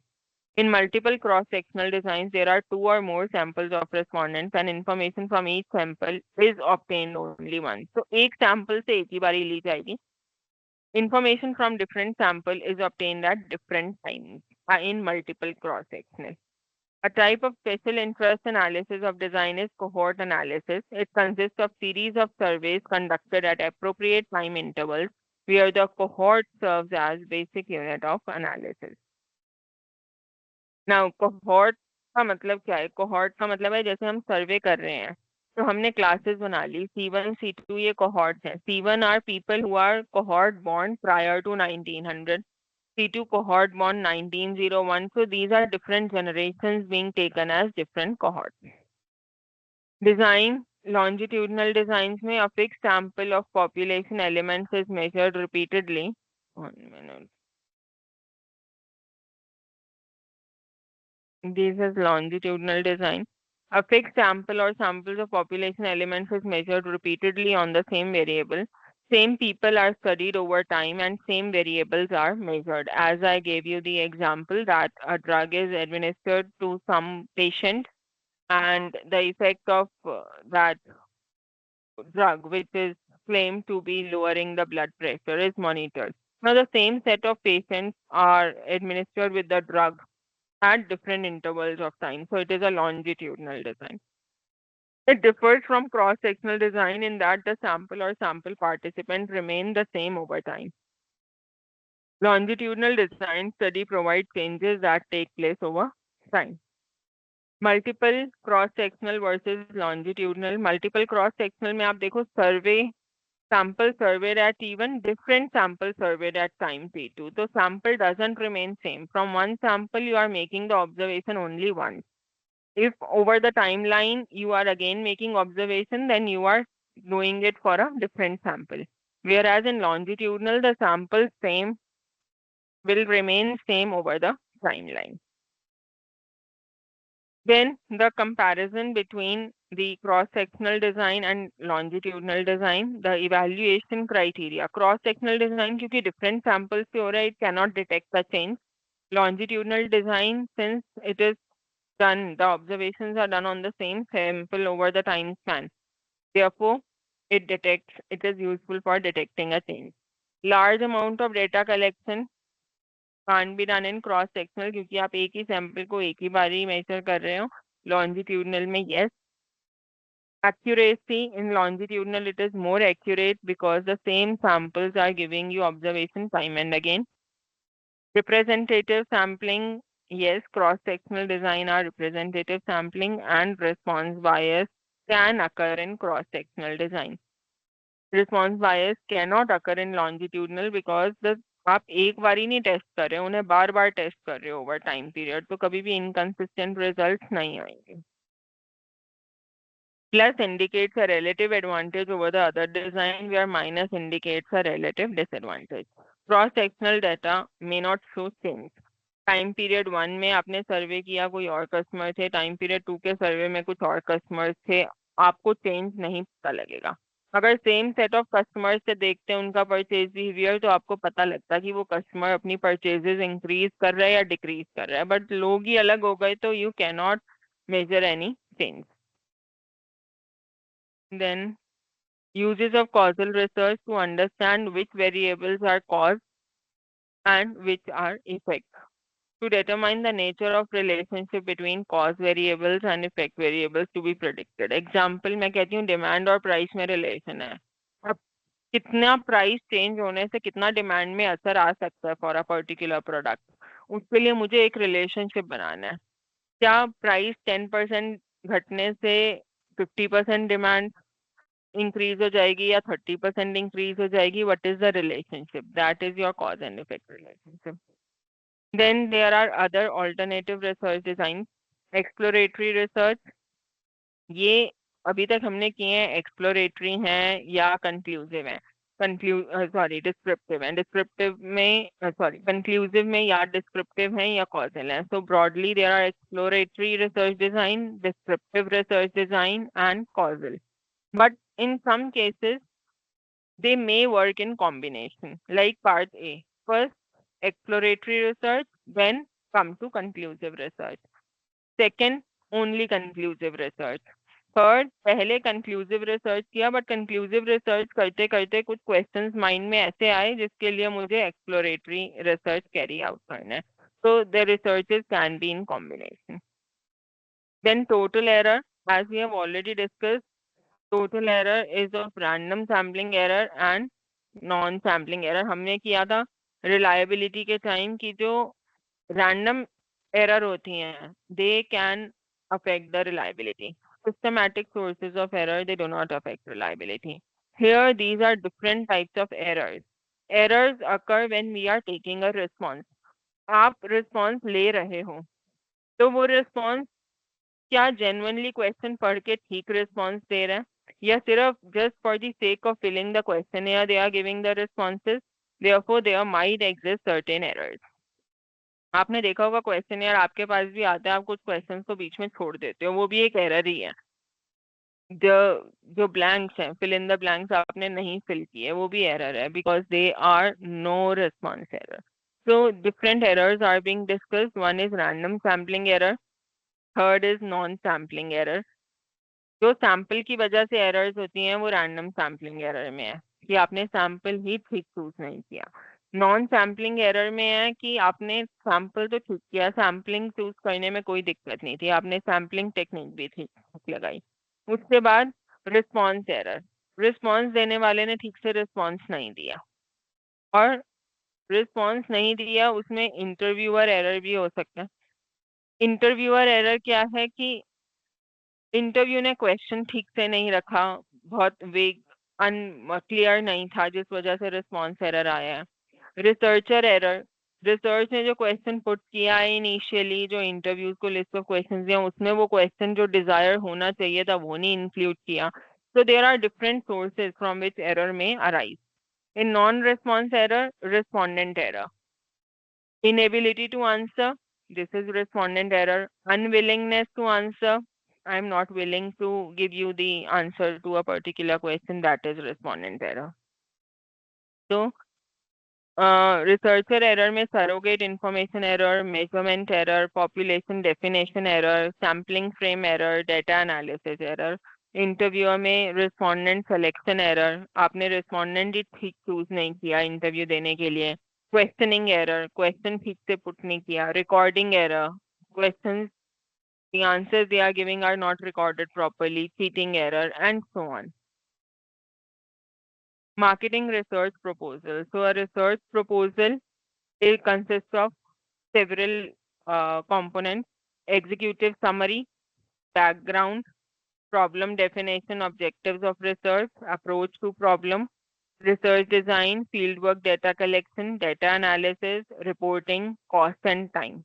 So basically, when you start with your objectives and see the complete marketing research process. So based on your objectives under consideration, when you list down those complete marketing research process, align them with your objectives and write on a sheet of paper what design you are following, what is your approach to problem, what methods of data analysis will you use, what will be your cost and time schedules. So that gives you the complete proposal. Concept map for research design, this is what we have already discussed, that research designs can be exploratory, descriptive, or causal. And in exploratory, I may use expert experience, pilot survey, case study, secondary data, qualitative research. In descriptive, cross-sectional or longitudinal. And for describing the data, may use observation, panel, survey on secondary data. For causal, I use method of experiment. This is just a graphical display of all the techniques we have used in Ma'am? research design. Yes, ma'am 4 बजे तक आप ही पढ़ाएंगी? हाँ जी। ओ okay ma'am, ठीक है। कोई doubt है बताइए। नहीं मैम, अगर होगा तो मैं आपसे पूछ लूंगा मैम ऐसे। अच्छा, अभी कुछ पूछना है? नहीं नहीं मैम, बस यही पूछना था। मैम आपने ये जो रिसर्चर एरर बताया था ना ऊपर, हाँ जी। तो मैम ये एक बार एक्सप्लेन कर दो दोबारा। जो रिसर्च कर रहा है उसकी क्या एरर है?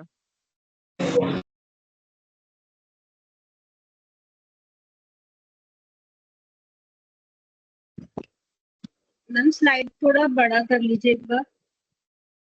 करती हूँ।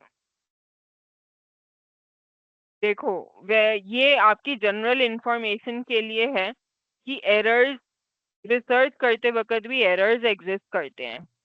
एक होते हैं सैम्पलिंग एरर्स, कि आपने सैंपल ही ठीक कलेक्ट नहीं किया, जो सैंपल डिजायर्ड था वही कलेक्ट नहीं हुआ, आपकी टारगेट पॉपुलेशन जो थी आपने हट के इंफॉर्मेशन किसी और से लेनी चाहिए थी और ले किसी और से रहे हो, ये आपकी सैम्पलिंग एरर है। आपने सैंपल चूज करने में, सैम्पलिंग फ्रेम चूज करने में जो रैंडम सैंपल लिया है और सैंपल के अंदर ही sample is not appropriate. Non sampling error के अंदर आते हैं response error, non response error. Non response error का मतलब तो साफ है कि उसने रिस्पॉन्स ही नहीं किया, आपके क्वेश्चन जो पूछा आपने उसको रिस्पॉन्स नहीं किया, वो ही एक एरर है। क्योंकि आप जब आप डेटा एनालिसिस करोगे, क्वेश्चन में जो अनफिल्ड पोर्शन होगा, वो अनफिल्ड पोर्शन को आप बैंक को कैसे फिल करोगे? अपनी मर्जी से फिल करोगे तो भी वो एरर ही है, because it will not give you the accurate result. आपको जो एक सैंपल यूनिट से रिस्पोंडेंट से आंसर मिलना चाहिए था, उसने कुछ नहीं भरा, खाली छोड़ दिया। आप खाली जगह को आप कैसे भरोगे? You will just use the average techniques और अप्रोक्सीमेशन टेक्निक, या डेटा क्लीनिंग में वो फील्ड ही हटा दोगे। That is non response error. आप भी कई बार ही करते हो, चाहे वो कोई एग्जाम है। आपने अगर मान लो वो नेगेटिव एग्जाम्स हैं, सॉरी नेगेटिव मार्किंग वाला एग्जाम है, आप कई बार एमसीक्यूज को अटेम्प्ट नहीं करते, तो अगर आपने अटेम्प्ट ही नहीं किया, वो नो रिस्पॉन्स एरर है, आपने रिस्पॉन्स ही नहीं दिया। अगर आपने रिस्पॉन्स दिया है तो भी एरर हो सकती है। वो एरर हो सकती है इंटरव्यूअर एरर, इंटरव्यू जो क्वेश्चन पुट कर रहा है वो ठीक से नहीं पुट किया। रिस्पोंडेंट एरर, अगर रिस्पोंडेंट ने आंसर ही नहीं किया, अनविलिंगनेस आंसर की, आपने कोई क्वेश्चन पूछा, I am not willing to reply to that, या मुझे वो आता नहीं है, I am not able to reply, that is respondent error. एक तरह से आपको आंसर उसका नहीं मिला। इंटरव्यूअर एरर, क्वेश्चन में, रिकॉर्डिंग में, क्वेश्चन करने में, और या आपने जो रिस्पोंडेंट चूज की है for answering the question, he is not correct. Researcher error, जो रिसर्च कर रहा है, जब आपने प्लान आउट किया रिसर्च, तब उसने सैंपल फ्रेम को चुनने में एरर कर लिया, या बाद में जब डेटा एनालिसिस किया उसमें एरर हुआ है, या जब आप किसी चीज को रिकॉर्ड कर रहे हो, जैसे मैंने कहा कि बीपी को रिकॉर्ड करना है along the timeline longitudinal design में, तो रिकॉर्डिंग ही अगर ठीक से नहीं की, आपके इंस्ट्रूमेंट में ही गड़बड़ थी, तो उससे आपको ड्रग का इफेक्ट ठीक से नहीं पता लगेगा। तो various sources of error are present, and देखो एरर को कभी भी आप जीरो नहीं कर पाते हो, क्योंकि कुछ एरर्स होती हैं जो बियॉन्ड आवर कंट्रोल होती हैं, लाइक इंस्ट्रूमेंट एरर्स, और कुछ एरर्स होती हैं जो अपने कंट्रोल में होती हैं, कि आपने सैंपल को ढंग से सेलेक्ट करना है, लेकिन फिर भी एक दो यूनिट सैंपल में ऐसे आ जाते हैं जिनको उस फील्ड की नॉलेज ही नहीं है जिसके लिए आप स्टडी कर रहे हो, तो एरर को मिनिमाइज कर सकते हैं, जीरो नहीं हो पाती रियल लाइफ में। So this is just for your information. Fine? Yes, ma'am. Thank you. Okay. Okay. Sampling techniques and sample size determination. Now, ये आपने topic data analysis decision tools में भी किया था, उसको रिपीट ही कर रहे हैं। There are different sampling techniques, आपकी प्रोबेबिलिटी सैम्पलिंग टेक्निक्स हैं, नॉन प्रोबेबिलिटी सैम्पलिंग टेक्निक्स हैं। Again, a question can be asked to explain different type of probability sampling techniques or different types of non-probability sampling techniques, or question says discuss in detail all the probability sampling techniques। 12 ma'am number का question दे numericals दिया। वाला है। देखो, जब आप sampling technique की बात कर रहे हो, टेक्निक में न्यूमेरिकल नहीं आता, क्योंकि प्रोबेबिलिटी सैम्पलिंग टेक्निक में सिंपल रैंडम सैम्पलिंग है। अब सिंपल रैंडम सैम्पलिंग क्या होती है, वो न्यूमेरिकल नहीं है, लेकिन जो सैंपल साइज डिटर्मिनेशन है वो न्यूमेरिकल आ सकता है, कि आपके पास कॉन्फिडेंस लेवल दिया हुआ है, और वो कहते हैं ये इतना एरर एक्सेप्टेबल है, तो आपका सैंपल साइज कितना होना चाहिए। जब भी आप सर्वे करते हो, रिसर्च करते हो, तो उससे पहले यू नीड टू नो कि आप कितने लोगों से क्वेश्चनियर भरवाओगे। 50 लोगों से, 500 लोगों से, तो आपके लिए सैंपल साइज कितना होना चाहिए, कितना छोटा सैंपल साइज होगा। मान लो मैं एक स्टडी कर रही हूँ, मैंने क्वेश्चनियर बनाया, सब कुछ किया, लेकिन मेरे पास टाइम नहीं है, मैंने 5 लोगों से भरवा दिया। 5 लोग तो इतने कम है, मैं 5 लोगों के बेसिस पे पूरी पॉपुलेशन का और अपनी इंडस्ट्री का डिसीजन नहीं ले सकती। तो अगर मैं, जितने कम लोग होंगे उतने एरर होने के चांस ज्यादा होते हैं, और जितने ज्यादा सैंपल साइज होगा, वो एक तरह से पॉपुलेशन को अप्रोच करेगा, उसमें एरर होने के चांस कम होते हैं। तो हर कंपनी पहले ये कहती है कि मैं तो कितना एरर एक्सेप्टेबल है, मैं कितना एरर अलाउ कर सकता हूँ अपनी स्टडी में, उसके हिसाब से सैंपल साइज चूज किया जाता है। तो सैंपल साइज डिटर्मिनेशन में न्यूमेरिकल है, सैम्पलिंग टेक्निक में कोई न्यूमेरिकल नहीं है। वो जैसे आपने पहले research designs में there are different category of research design with examples, ऐसे ही there are different sampling techniques with example. Is it fine? Yes, ma'am. So objectives, learn the reasons for sampling. Sample की जरूरत ही क्यों है? Sample क्या है? Sample is just a small subset of population, क्योंकि मैं पूरी population को एक साथ नहीं वो कर सकती हूँ, स्टडी कर सकती हूँ. पूरी population बहुत बड़ी है, वो बहुत टाइम लेगी और मेरा बहुत सारे एम्प्लॉय मुझे रखने पड़ेंगे उसको स्टडी करने के लिए, और मुझे रिसर्च का आउटपुट एक स्टिपुलेटेड टाइम में चाहिए होता है. So I just take out a sample to know about the population. Develop an understanding about different sampling methods. Broadly हमारे पास probability sampling techniques हैं, non-probability sampling techniques हैं, और फिर इनकी सब categories हैं. So distinguish between probability and non-probability sampling techniques. Discuss relative disadvantages and advantages of each sampling method. List the factors influencing sample size, and फिर sample size का determination, that how you determine a sample size. A sample is a smaller but hopefully representative collection of units from population used to determine truth about the population. मुझे population की information निकालने के लिए मैं उसका sample use करती हूँ. तो it is a small hopefully representative, क्योंकि अगर आपने sample ठीक से choose नहीं किया तो वो represent नहीं करेगा population को. Example I take that if you want to know the income level of India, और आप सपोज इंडिया में सिर्फ दिल्ली में साउथ दिल्ली को कंसिडर कर लो, या बहुत जो पॉश एरिया है वहां कंसिडर करके वहां से सैंपल ले लो 5 लोगों का, वो इंडिया की पॉपुलेशन की इनकम को ठीक से नहीं बताएगा, क्योंकि उस एरिया में सारे बिजनेसमैन रहते हैं, they have income in crores. Now that is not the average income level in India. What should be your appropriate sample? आपके अगर इंडिया में 70% रूरल पॉपुलेशन है, your sample should have 70% rural people living in rural areas. 100 के sample में 70 लोग rural area से होने चाहिए, क्योंकि इंडिया की 70% population is in rural area. 30% urban के होने चाहिए, और अर्बन में भी सेमी अर्बन भी हैं, और फिर अर्बन के अंदर आपकी डिफरेंट एरियाज में डिफरेंट जियोग्राफिकल लोकेशंस में डिफरेंट इनकम लेवल्स एग्जिस्ट. तो जिस हिसाब से पॉपुलेशन में डिस्ट्रीब्यूटेड हैं लोग, उसी हिसाब से सैंपल में होने चाहिए. That will be a perfectly representative sample and give you the true picture about the population. Now why sample? Cost in terms of money, time and manpower. Because to study population it is very costly and time consuming, and accessibility. I cannot assess the entire population. आप इतना travel करोगे, सब कुछ करोगे, a lot of cost will be involved. Utility. Example, to do diagnostic laboratory test, you don't draw the whole of patient's blood. आप blood sample ही लेते हो ना, या उसका पूरा ही blood निकाल लेते हो. तो the thing is that if you can get information from a small bit of it, why to take out the entire, why to study the entire thing? A census is a sample consisting of entire population. Even though a census is not foolproof, it gives detailed information about every small area of population. It has following disadvantages. It is expensive, it takes a long time, it is cumbersome and therefore inaccurately done. A careful sample produces a more accurate data than a census.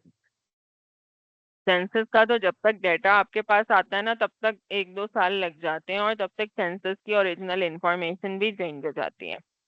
Then comes sampling. Sampling is the process of selecting a representative sample from population. In selecting faces, elements or locating people from a target population in order to study the population. तो population में देखो बहुत सारे faces हैं इधर left side. You are drawing sample from 2-3 faces, and through sample you are making inferences about the population. The process of obtaining information from a subset sample of a larger group. The results for the sample are then used to make estimates of the larger group. Larger group is the population. Ma'am Yes. Ma'am exam में numerical कितने marks का आएगा? पहले से कुछ भी decided नहीं होता. It depends on the examiner who is asking the question. मतलब ऐसे मतलब कुछ पता नहीं होता कि कितने मार्क्स का ऐसा कुछ न्यूमेरिकल नहीं और पता थ्योरी? होता नहीं, कुछ भी नहीं पता होता। अब हाइपोथेसिस टेस्टिंग है, आपके सैंपल साइज डिटर्मिनेशन है, कितने मार्क्स से आएंगे। हाइपोथेसिस टेस्टिंग का पूरे 12.5 नंबर का भी क्वेश्चन आ सकता है। एक बारी 20 नंबर की जो कंपलसरी 20 नंबर की केस स्टडी हुई थी, उसमें एक बारी हाइपोथेसिस टेस्टिंग पूछा गया था। So you can never know कि which portion is asked how much, bag से ले लो। but yes, there is a lot of noise among yourself. There is no strict bifurcation of how much practical and how much theory. And if you have clear understanding of the subject, you can do numerical very easily. Okay ma'am. But I will also try. I please in any of the subjects, never ever there is a strict bifurcation that this much percentage will be theory and this is practical. किसी भी subject में नहीं होता. It depends only on the examiner. ठीक है? Okay ma'am, I was just asking for my information ma'am, thank you. हाँ हाँ. Generally, you have two types of question patterns which come in your exam. Wherever you have marketing, HR or papers which are general papers, वहाँ पे आपका एक case study होता है 20 marks compulsory, and remaining out of 6 questions you have to attempt any 4, 12.5 marks each. Total external paper marks है 70, and internal assessment 30 है, वो तो आपका online होगा। और इंटरनल असेसमेंट कोई भी मिस मत करना, क्योंकि एक्सटर्नल एग्जाम फिर भी आप कभी किसी वजह से एब्सेंट हो जाते हो, बाद में रिपीट हो जाता है next year. But internal exam online जो आप देते हो वो आपके यूजुअल टर्म में ही होगा, वो बाद में कभी रिपीट नहीं होगा। तो जो बच्चे इंटरनल एग्जाम में एब्सेंट हो जाएं किसी भी, उनके 30 में से 0 लग जाते हैं for ever in that subject in future. वो कभी भी दोबारा नहीं हो सकता, फिर उसे 70 में से ही पास होना पड़ता है। तो I would tell you that please, request है ये कि कोई भी इंटरनल असेसमेंट मिस ना करें। उसकी कोई स्ट्रिक्ट नहीं होता कि आज इसका पेपर है तो तो मैम इतने ही आवर में देना है। उसका एक आपको पीरियड दिया जाता है, उस पीरियड में आप कभी भी दे सकते हो, बट जरूर तो, दे देना। And don't ma'am wait for the last moment, क्योंकि लास्ट मोमेंट पे कई बार सर्वर पे इतना रश होता है और वो हैंग होता है या बच्चों का सबमिट नहीं हो पाता, फिर students come complaining but those complaints are not entertained. So for any, कभी आपको फॉर्म भी भरना हो, ऑनलाइन पोर्टल को एक्सेस करना हो, लास्ट मोमेंट का वेट मत किया कीजिए। स्टार्टिंग में ma'am he, as soon as you get opportunity, you do the work and submit it. Ma'am कह रहे हैं, मैम कुछ स्टूडेंट्स कह रहे थे कि मार्केटिंग के Continuing इंटरनल ahead, में मार्क्स कम मिल the रहे हैं। process of obtaining information from subjects or sample of a larger group. The results of sample are then used to make estimates of a larger group faster and cheaper than asking the entire population. Now, it is very important that you select the right people. Right means the right sample that is representing the population, and selecting the right number. Matlab sample size. What is the appropriate sample size you should select? That should बहुत ज्यादा sample size होगा तो again cost बहुत ज्यादा पड़ेगी, expensive होगा, time consuming होगा। और बहुत कम सैंपल साइज होगा तो भी आपकी एरर होने के चांसेस ज्यादा है। तो depending upon acceptable error, I have to determine the appropriate sample size. Population versus sample. Population is a larger group, sample is a small representative. Population में जो वेरिएबल्स होते हैं उनको हम पैरामीटर कहते हैं, जैसे पॉपुलेशन मीन जिसको म्यू से डिनोट करते हैं, दैट इज पैरामीटर। सैंपल के लिए जो सैंपल ऑब्जर्वेशन से मेजर बनता है उसे हम सैंपल स्टैटिस्टिक बोलते हैं। Sample mean is a statistic, population mean is a parameter. So parameter word is used for population and statistic word is used for sample. अब दोनों वर्ड में कंफ्यूज मत होना, स्टैटिस्टिक्स अलग है और स्टैटिस्टिक्स अलग है। स्टैटिस्टिक्स में हम डेटा, इंफॉर्मेशन गैदरिंग, एनालाइजिंग, वो सारा स्टैटिस्टिक्स का पार्ट होता है। Statistics is a particular measure which is function of only sample observations. That is statistics. So representation. Sample surveys are almost never conducted for purpose of describing a particular sample under study. Rather, they are conducted for purpose of understanding the larger population from which sample was initially selected. A great deal of work has been done over years in developing sampling methods that provide representative samples for general population. Characteristics of good samples. 3 factors that influence sample representativeness. Sample representative होना चाहिए. Sampling procedure, आपका sample को select करने का procedure determine करेगा कि sample representative है या नहीं है. Second, sample size. Sample size should be appropriate, neither too less nor too much. Participation response, जो सैंपल लिए है वो आपको आंसर कर भी रहे हैं क्वेश्चंस या नहीं कर रहे, तो आपका रिस्पॉन्स एरर नहीं आना चाहिए. तो सैंपल रिप्रेजेंटेटिव तभी होगा ना जब आपको उन सैंपल से जो आपने इंफॉर्मेशन ली है वो कुछ रिकॉर्ड करने के लिए आपको इंफॉर्मेशन दे भी, आपको आंसर भी करें, तो उनका रिस्पॉन्स आना भी जरूरी है. Then when might you sample the entire population, किन सिनेरियो में आपको पूरी पॉपुलेशन को ही करना है.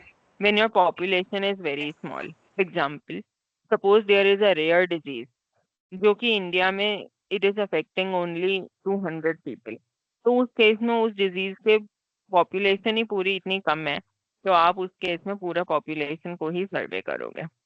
When you have extensive resources, जब आपके पास बहुत रिसोर्सेज है, ना पैसे की कमी है ना टाइम कम है, जितना मर्जी टाइम लो, तब आप पूरी पॉपुलेशन को सैंपल करते हो. When you don't expect a very high response, कोई ऐसा क्वेश्चन है आपको पता है सब लोग आंसर नहीं करेंगे, अगर आप पूरी पॉपुलेशन से पूछोगे तब जाके आपको 1000 लोगों का आंसर मिलेगा, तो in that case it is the plan for serving the entire population. Then characteristic of good sample, one more characteristic is it is accessible. आप sample unit तक पहुंच सको. Low cost, आपको ज़्यादा cost ना लगे. Population, also called source population or target population, is a group of individual person, objects or items from which samples are taken for measurement. It refers to the entire group of individuals or objects to which researchers are interested in generalizing the conclusions. Then population, what do you want to generalize to? ये theoretical population है. Generalize किसके लिए कर रहे हैं? Population के लिए. What population can you get access to?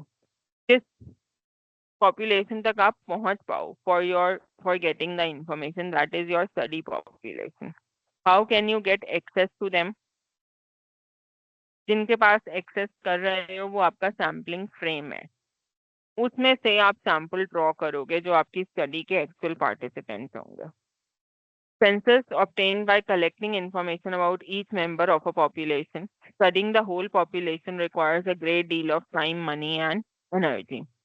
Sample survey, study sample and draw conclusions about population. It is cheaper in terms of cost, practical and convenient in terms of technicalities, and it saves time and energy. Sampling frame is a list of people from which the sample is taken. It is a list from the potential respondents drawn. It should be comprehensive, complete, and up to date. Examples of sampling frame: electoral register, postcode address file, telephone book, and so on. Probability sample. With probability sampling methods, each population element has a non-zero chance of being chosen for the sample. Probability sampling में किसी को भी मैं ये नहीं कहूंगी कि ये बंदा select नहीं हो सकता sample में. हर एक का कुछ ना कुछ chance जरूर है of being included in the sample. Non-probability. With non-probability and sampling method, we do not know the probability that each population element will be chosen, or we cannot be sure that each element has non-zero chance of being chosen. Sampling unit, unit of selection in the sampling process. Study unit, the unit on which information is collected or on which observations are made. Familiar examples are families, towns, letters, branches of a company, individual subjects, or schools. Sampling unit is not necessarily same as study unit. If the objective is to, ये क्या है? This is the wrong slide. This is a pyramid. Target population, the population to whom the results would be applied. Source population, the population from whom the study subjects would be obtained. This is a pyramid shape of what terms I have already discussed. Sampling frame, the list of potential subjects from which the sample is drawn. Sample subjects who are selected, and study subjects, actual participants in the study. A sample is expected to mirror the population from which it comes. However, there is no guarantee that any sample will be precisely representative of population.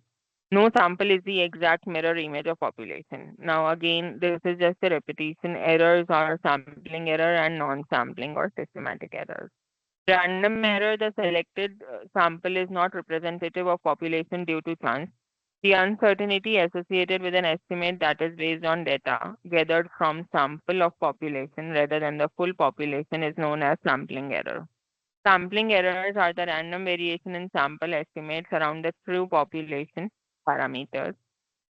The level of it is controlled by sample size. A larger sample size leads to smaller sampling error. It decreases with increase in size of sample, and it happens to be of smaller magnitude in case of homogeneous population. But it cannot be avoided or totally eliminated. Now, why do sample estimates have uncertainty associated with them? There are two reasons. Estimates of characteristics from sample data can be different from those that would be obtained if entire population was surveyed. Estimates from one sample or subset of population can differ from those based on different samples from the same population. So there can be sample to sample variations. Chance, main cause of sampling error is error that occur just because of bad luck, just by chance. Sampling bias is a tendency to favor the selection of participants that have particular characteristics. The chance component, sometimes called random error, exists no matter how carefully the selection procedure are implemented, and the only way to minimize chance error is to select a sufficiently large sample. It is a type of systematic error in the design or conduct of sampling procedure which result in distortion of samples so that it is no longer representative of the reference population. We can eliminate or reduce non-sampling error bias by careful design of sampling procedure and not by increasing the sample size. It can occur whether the total study population or a sample is being used. The basic types of sampling error, non-response error or response or data error. A non-response error occurs when units selected as part of sampling procedure do not respond in whole or in part. If non-respondents are not different from those that did respond, there is no non-response error. When non-respondents constitute a significant proportion of sample, about 15% or more, then there is actually non-response error. A response or data error is any systematic bias that occurs during data collection, analysis, or interpretation. Respondent error, lying, means not telling the truth. Forgetting, again, I am not getting the answer. Interviewer bias, interviewer is asking question in a biased manner. Recording errors, poorly designed questionnaires. Systematic error makes survey results unrepresentative of target population by distorting the survey estimates in one direction. Random error can distort the results in any given direction but tend to balance out on average. The total survey error is sampling error plus non-sampling error. We obtain a sample rather than complete enumeration of population for many reasons. Feasibility, it may be the only feasible method of collecting data. Reduced cost, sampling reduces demands on resources such as finance, personnel, and material. Greater accuracy, sampling may lead to better accuracy of collecting data. Greater speed, data can be collected and summarized more quickly. If sampling is biased or non-representative or too small, the conclusion may not be valid and reliable. If population is very large and there are many sections and subsections, sampling procedure becomes very complicated. If the researcher does not possess necessary skill and technical knowledge, then outcome will be devastated. We can list down the characteristics of good sample as it should be representative, small sampling error, Sample design must be viable in context of funds available for research study. Systematic bias should be controlled in a better way. Sample should be such that the results of sample study can be applied in general for the universe, means for the entire population with a reasonable level of confidence. How we select the right subjects, the sample that we draw for our study determines the generalizability of our findings. It should be good representation of the population. Now, sampling method. Should we discuss these sampling methods after the class? Yes, ma'am. After a break? Yes, Or should ma'am. I continue? Ma'am. Ma'am. After the break, ma'am.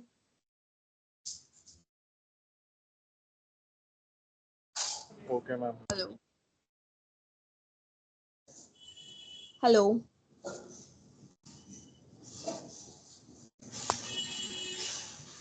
Students, should we take a break now?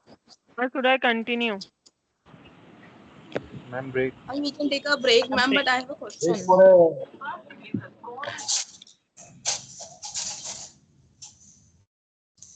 Hello. And when we will rejoin? Hello?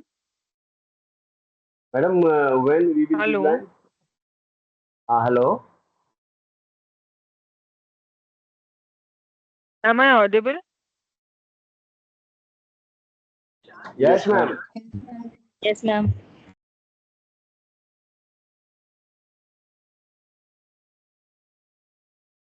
Hello?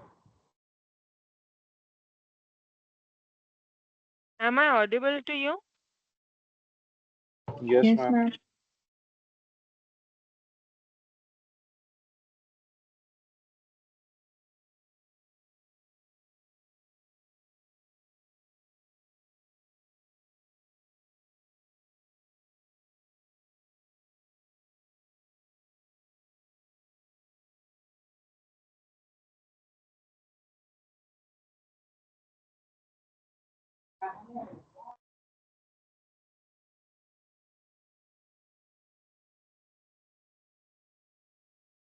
Hello.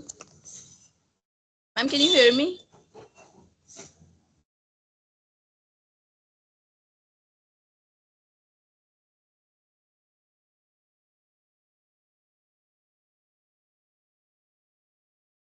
Ma'am, I told this is break time. She will join at 2 p.m.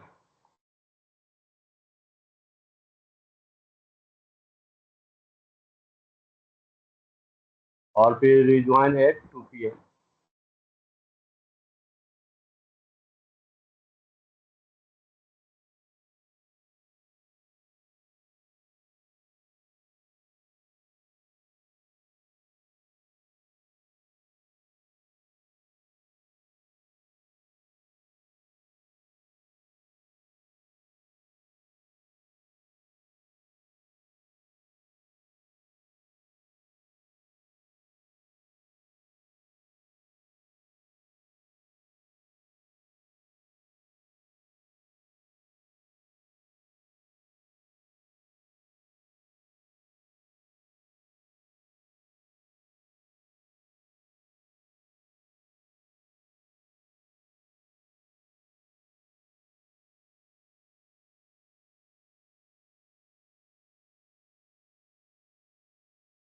Break कितने time तक का है?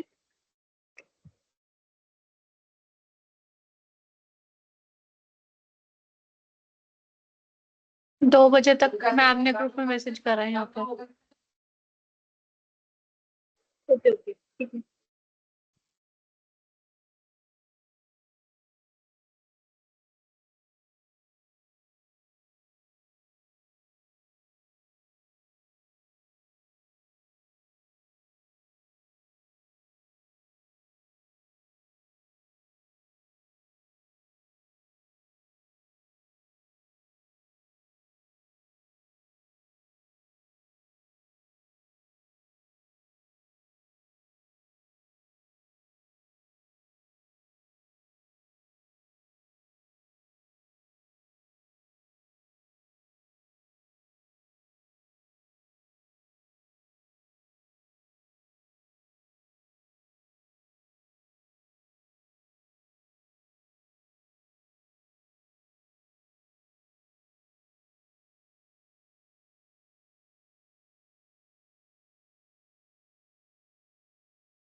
भाई तुम लोगों ने ma'am को ही गायब कर दिया।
एंटीक्वेरियन।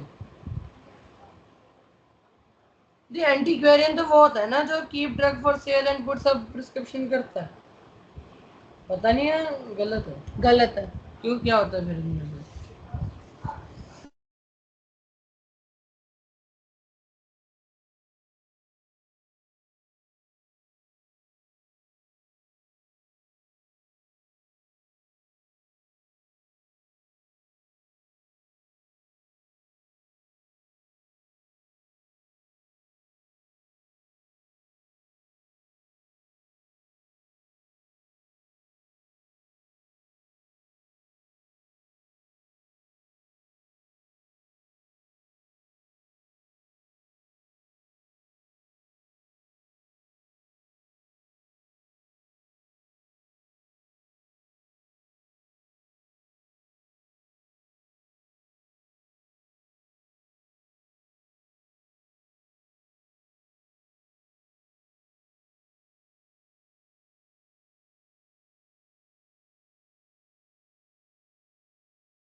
यहाँ पे फिर ऑल्टरकेशन आना चाहिए यश तेरा,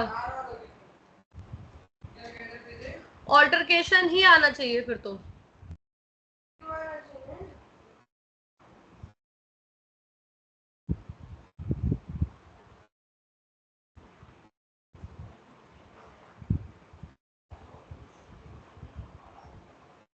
अरे देख क्या क्वेश्चन है, small dash between two children ended up as a group fight. ठीक है, मैच जो होता है वो टीम के कैप्टन्स के बीच में होता है ना, यहाँ पे दो बच्चे हैं, उनमें कॉन्टेस्ट और कॉन्टेस्ट भी नहीं होगा।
हो सकता है दो बच्चों का छोटा सा आर्ग्यूमेंट बाद में ग्रुप फाइट में बदल गया। पिछले साल ये आंसर आना है, कह रहे थे पिछले साल का पेपर है इसलिए ऑल्टरकेशन ही आएगा। कभी पिछले साल का पेपर है CUT.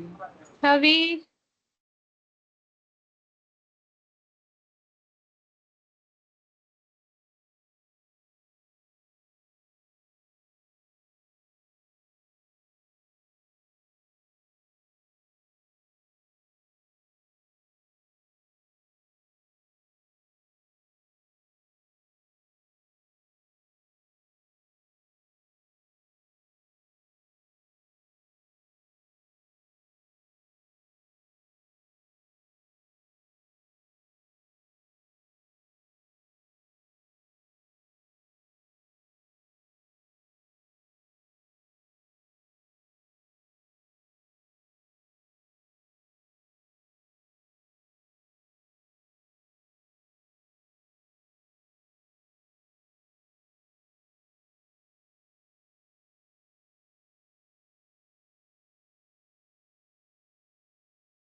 Good afternoon, students. Good Am I afternoon, audible ma'am. to you? Yes, ma'am.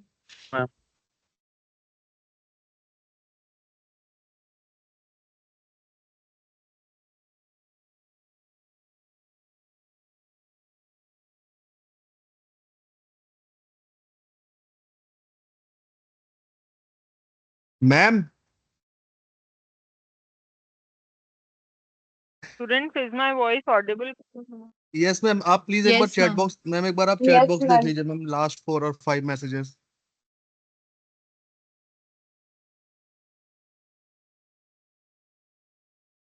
अबे कुछ डिलीट हो गया।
हेलो, क्लास होगी क्या?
Ma'am, are you there?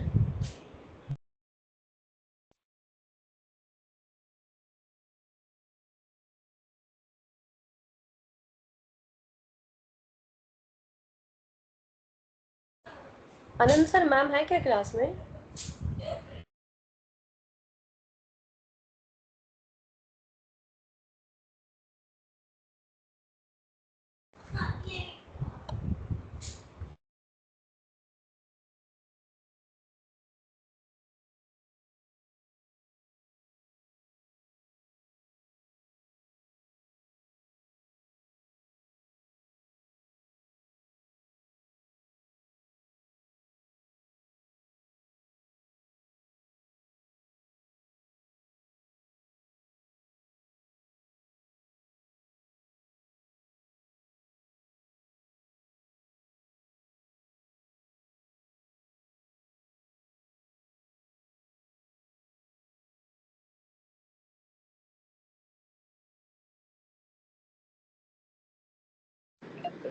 Madam आएंगे नहीं आएंगे?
आनंद सर, मैम नहीं आएंगी क्या?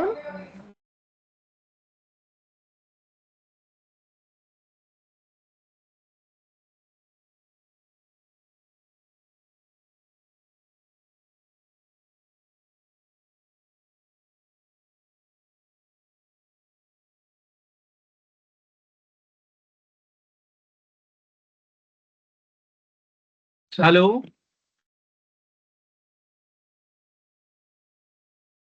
Yes sir. बेटा आपकी ना क्लास मैम की कुछ अर्जेंट मीटिंग हो गई है यहाँ पे, तो 10-15 मिनट बाद मैम कंटिन्यू करेंगे, ठीक है? ओके सर, मैंने ओके मैम को सर, मैसेज किया था, उन्होंने अपडेट किया अभी मेरे को। हाँ okay. Okay sir, okay thank you, okay. Thank you sir.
Good afternoon, students. Am I audible to you? Yes, Yes, ma'am. ma'am.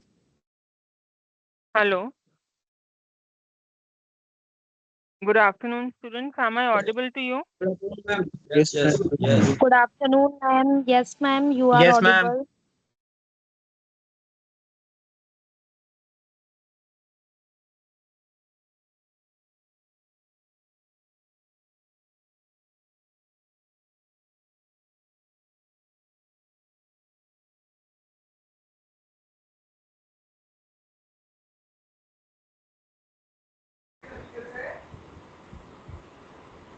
Yes, ma'am, you are audible. There was an urgent meeting and I had to leave in between. So sorry, I'm resuming with the presentation right now. Whosoever has doubts, you can please ask me in between, revising whatever has been done in class also. So we did the basics of sampling. Again, my voice was not audible to you in between, but starting with the sampling methods. Some students are saying that do numericals, so we'll definitely come to the numerical part as well. And the data analysis part is same here, which we have used the hypothesis testing and sample size determination. I'll revise with you once again with few examples, so don't worry about that. And one or two students said that class should be interactive. Now, wherever you are asking the doubts, I am replying, giving you answers for the same.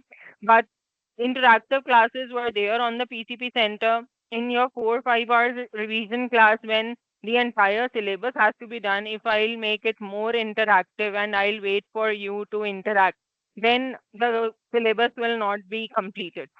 So seeing the time constraint, I'm doing the syllabus, and where you have doubts, you please tell. So sampling method. Here, there are two broad categories of sampling: non-probability sampling and probability sampling. In probability sampling, each unit has some chance of being elected in a sample, whereas it is not the case in non-probability sampling. The categories of probability sampling are simple random sampling, systematic sampling, stratified, and cluster. Non-probability, judgment, convenience, quota, and snowball. We'll discuss each one of them in detail. Now, the random sampling. Random sampling means each sampling unit has equal chance of being included in a sample. If suppose 100 people are there and I want to select a sample of size 20, then each one of them has equal chance of being selecting in my 20 sample. What does it mean to be independent? The researcher selects each person for the study separately. ऐसा नहीं है one person is coming along with that, the other person will join, a particular person. Let us say you were asked to participate in an experiment and joined in and told your friends to contact the researcher to volunteer for the study. This would be an example of non-independent sampling. So if a person in contact is giving the name of other person, then naturally that will be dependent because one person has referred. Independent means each has equal chance of being selection, and selection of one person is independent of the selection of other person. In probability sampling, a sampling frame exists or can be compiled. It should have an equal or at least a known or non-zero chance of being included in the sample. Generalization is possible from sample to population. Simple random sampling is the most straightforward of random sampling strategies. Sampling frame is given for the population. All possible samples of n subjects are equally likely. So probability is 1 by n for each sampling unit to be included in my sample of size n. This is your probability. Population is small, relatively homogeneous, and relatively available. Procedures to select the sample. The specific procedure that you follow may vary depending on your resources, but all involve some type of random process. Depending on the complexity of population, we can use different tools to select n samples from the given sampling frame. These are lottery method, table of random number, computer generated random number. Lottery method is appropriate if total population is not too large. Otherwise, if the population is too large, then it will be very difficult to use lottery method. Table of random number or computer generated random number is feasible method to be used. Now, sample schemes may be without replacement or with replacement. Without replacement means once a sample unit is selected, it will not be replaced in the population again. And with replacement means it can go be again replaced in the population again and then withdrawn. Like in an urn of 5 red balls and 2 black balls, I may draw 2 balls with replacement. I draw 1 ball, replace it, and then draw other ball. Then that is a with replacement case. And if I am drawing one and then drawing another without replacement, then it is without replacement case. And number of possible samples are NCN. C is combination in without replacement case and n raised to the power n in with replacement case, where capital N is used for population size and small n is used for sample size.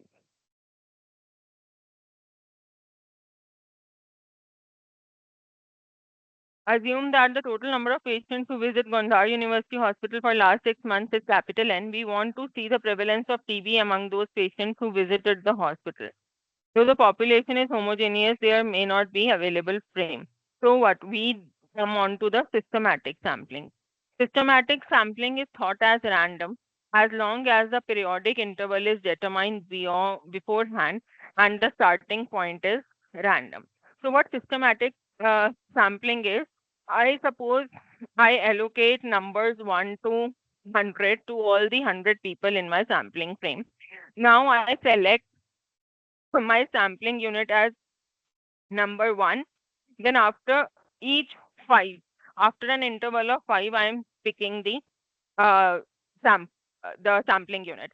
So the person who is labeled 1, then 6, then plus 5 karke 11, 16. So I'm keep on adding 5 as the interval unit and selecting those particular members as a sampling unit. This is systematic. So a method of selecting sample members from a larger population according to a random starting point and fixed periodic interval. Typically, every nth member is selected from total population for inclusion in the sample population. It is frequently chosen by researchers for its simplicity and its periodic quality. It needs the population to be homogeneous. However, the method does not require frame. Define the population, determine the desired sample size small n, list the population from 1 to capital N, determine K. K is a step size or an interval size.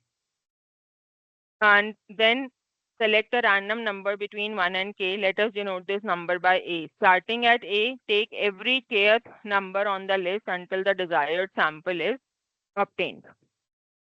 So here it is like this. A plus K, A plus 2K, A plus 3K up till A plus N minus 1 into K. So these are the members which are selected. So I don't have to apply any mind. I have to just pick after a regular interval of size n. Example, population size capital N is 1200 and small n is 60. 60 is my sample size. So sampling fraction is 1200 by 60, which is 20. List persons from 1 to 1200, randomly select a number between 1 and 20. That is the first interval, example 8. Now keep on adding 20 to 8. So 8, 28, 48, 68, these numbers will be included in my samples.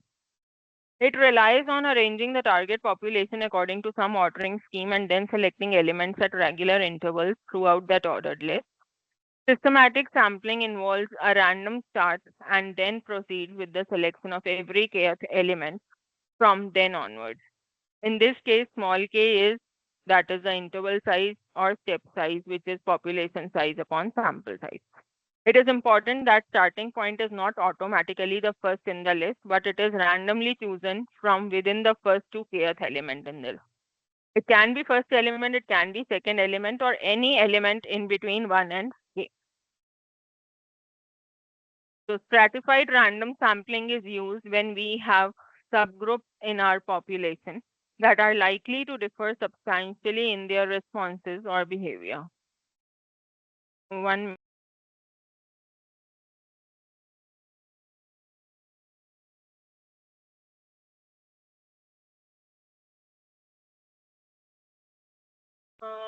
students, again, there is some urgent work, so I am leaving for 10 minutes, 10-15 minutes.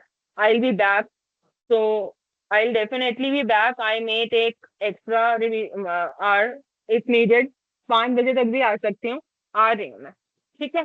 तो मैं class extend कर दूंगी, but I'm just coming after a meeting. Okay, ma'am.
So I'm back now. The class will be not be interrupted anymore. So back in the class. Now I'll finish the revision class, then only I'll leave. Okay, ma'am. Okay, thank you so much. Now, stratified random sampling is used when we have subgroups in our population that are likely to differ substantially in their responses or behavior. Ma'am, your PPT is not Okay. visible. Okay, okay.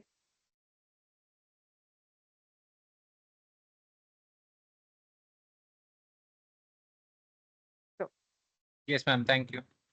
thanks. Stratified random sampling is used when we have subgroups in our population that are likely to differ substantially in their responses or behavior. That is, if the population is heterogeneous. So what is, there are different stratas. Like if I take income group as strata, so people living in different ranges of income, they will constitute each strata. Say 1 to 3 lakhs, one strata, 3 lakhs to 7 lakhs, the other strata, 7 to 10 lakhs, third strata. So when I am drawing samples, based on the existing number of people of population in each strata, I will select the proportion in my sample also, so that there is some uniformity. My sample is true representative of the population. So in stratified random sampling, the population is first divided into a number of parts or strata according to some characteristics. Like I said, characteristics can be education level, it can be income group, it can be any other. For example, you are interested in visual spatial reasoning, and previous research suggests that men and women will perform differently on these type of tasks. So here characteristic is gender. I am first dividing the population based on gender, men and women. So based on how much proportion are they are in the original population, I will include them in my sample.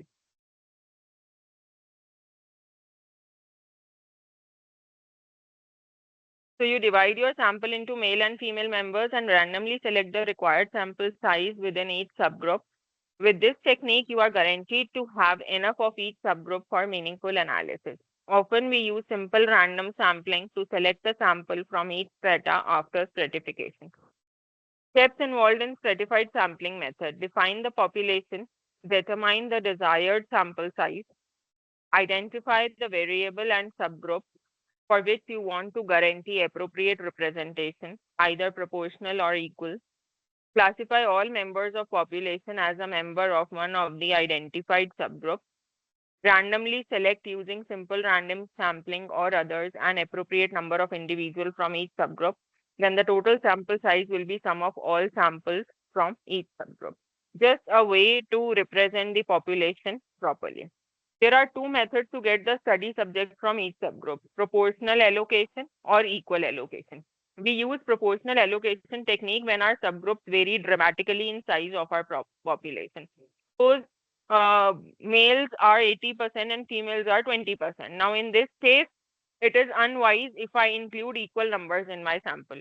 So when they differ dramatically in size, I go for proportional allocation. And if they are nearby equal, say 52%, 48%, then I may use equal allocation. So this is just a formula how I take the members in each strata. These kind of numericals are not asked at your level. Just how they have bifurcated the population of size n into n1, n2, nk, k stratas, and then they have included the proportion in each of the in their sample. The higher the population in subgroup, higher the sample size. However, equal allocation will be used if total population from each subgroup is approximately equal. The representativeness of sample is improved, that is, adequate representation of minority subgroups of interest can be ensured by stratification and by varying the sampling fraction between strata as required. Demerit sampling frame for the entire population has to be prepared separately for each stratum. In this sampling scheme, selection of the required sample is done on groups of study units or clusters instead of each study unit individually. The sampling unit is a cluster and the sampling frame is a list of these clusters. If the study covers wide geographical area, using the other methods will be too costly. The idea is divide the total population into different clusters and then unit of selection will be a cluster. So this is done basically in case of geographical regions. So geographical regions are divided into different clusters. Naturally, each area has heterogeneous population. But when I'm studying a unit, I'll just randomly pick one cluster for my studying. So total population is the selected cluster will be taken as a sample. Define population, determine desired sample size, identify logical cluster. It can be capable residence के हिसाब से भी हो सकता है, area wise, address wise, etc. Make a list of all clusters in population. Estimate average number of population number per cluster. Determine the number of clusters needed by dividing the sample size by estimated size. Randomly select required number of clusters and include in the sample all population in the selected cluster. So I have made clusters of population. On the left side, as seen, the entire population is just grouped into clusters, and then randomly some clusters are selected for my sample purpose. In the presence of constraints to use probability sampling strategy, the alternative sampling method is non-probability sampling. These are used when it is practically impossible to use the probability technique. Non-probability sampling is a sampling procedure which does not afford any basis for estimating the probability that each item in population has of some chance of being included. ऐसा हो सकता है किसी का chance ही ना हो include होने का. जैसे convenience sampling में I will draw a sample which is convenient for me, which is near me, rather than searching for people who are placed at a distance. So subjective units of population have a zero or unknown probability of selection before drawing as a sample, hence called as non-probability. Sampling error cannot be computed. Survey result cannot be projected to population. Advantage is cheaper and faster than probability, reasonably representative if collected through a thorough manner. The researcher selects a sample based on judgment. A researcher exerts some effort in selecting a sample that seems to be most appropriate for study. This is used primarily when there is a limited number of people that have expertise in the area being researched. Convenience sampling selects a particular group of people, but it does not come close to sampling all of a population. The sample would generalize only to similar programs in similar studies. Now, what convenience sampling is? Convenience sampling is one of the non-probability techniques. So, suppose in a class, students are sitting. Now, I have to give mic to some student to speak. So, it is a random sample. I am selecting few students to give some feedback about a particular thing.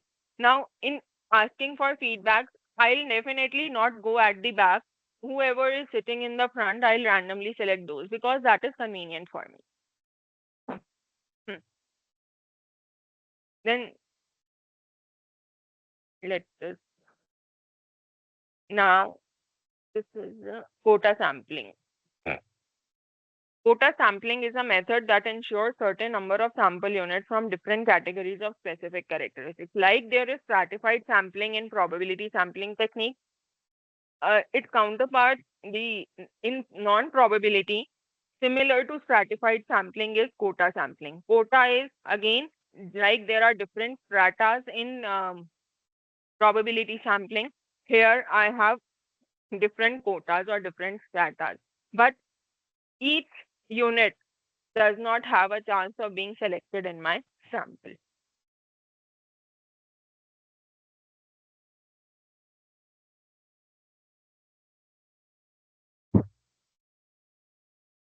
Now, again, when it is non-probability, it may be biased. Like convenience sampling is also in some sort biased. The people in front row will be selected.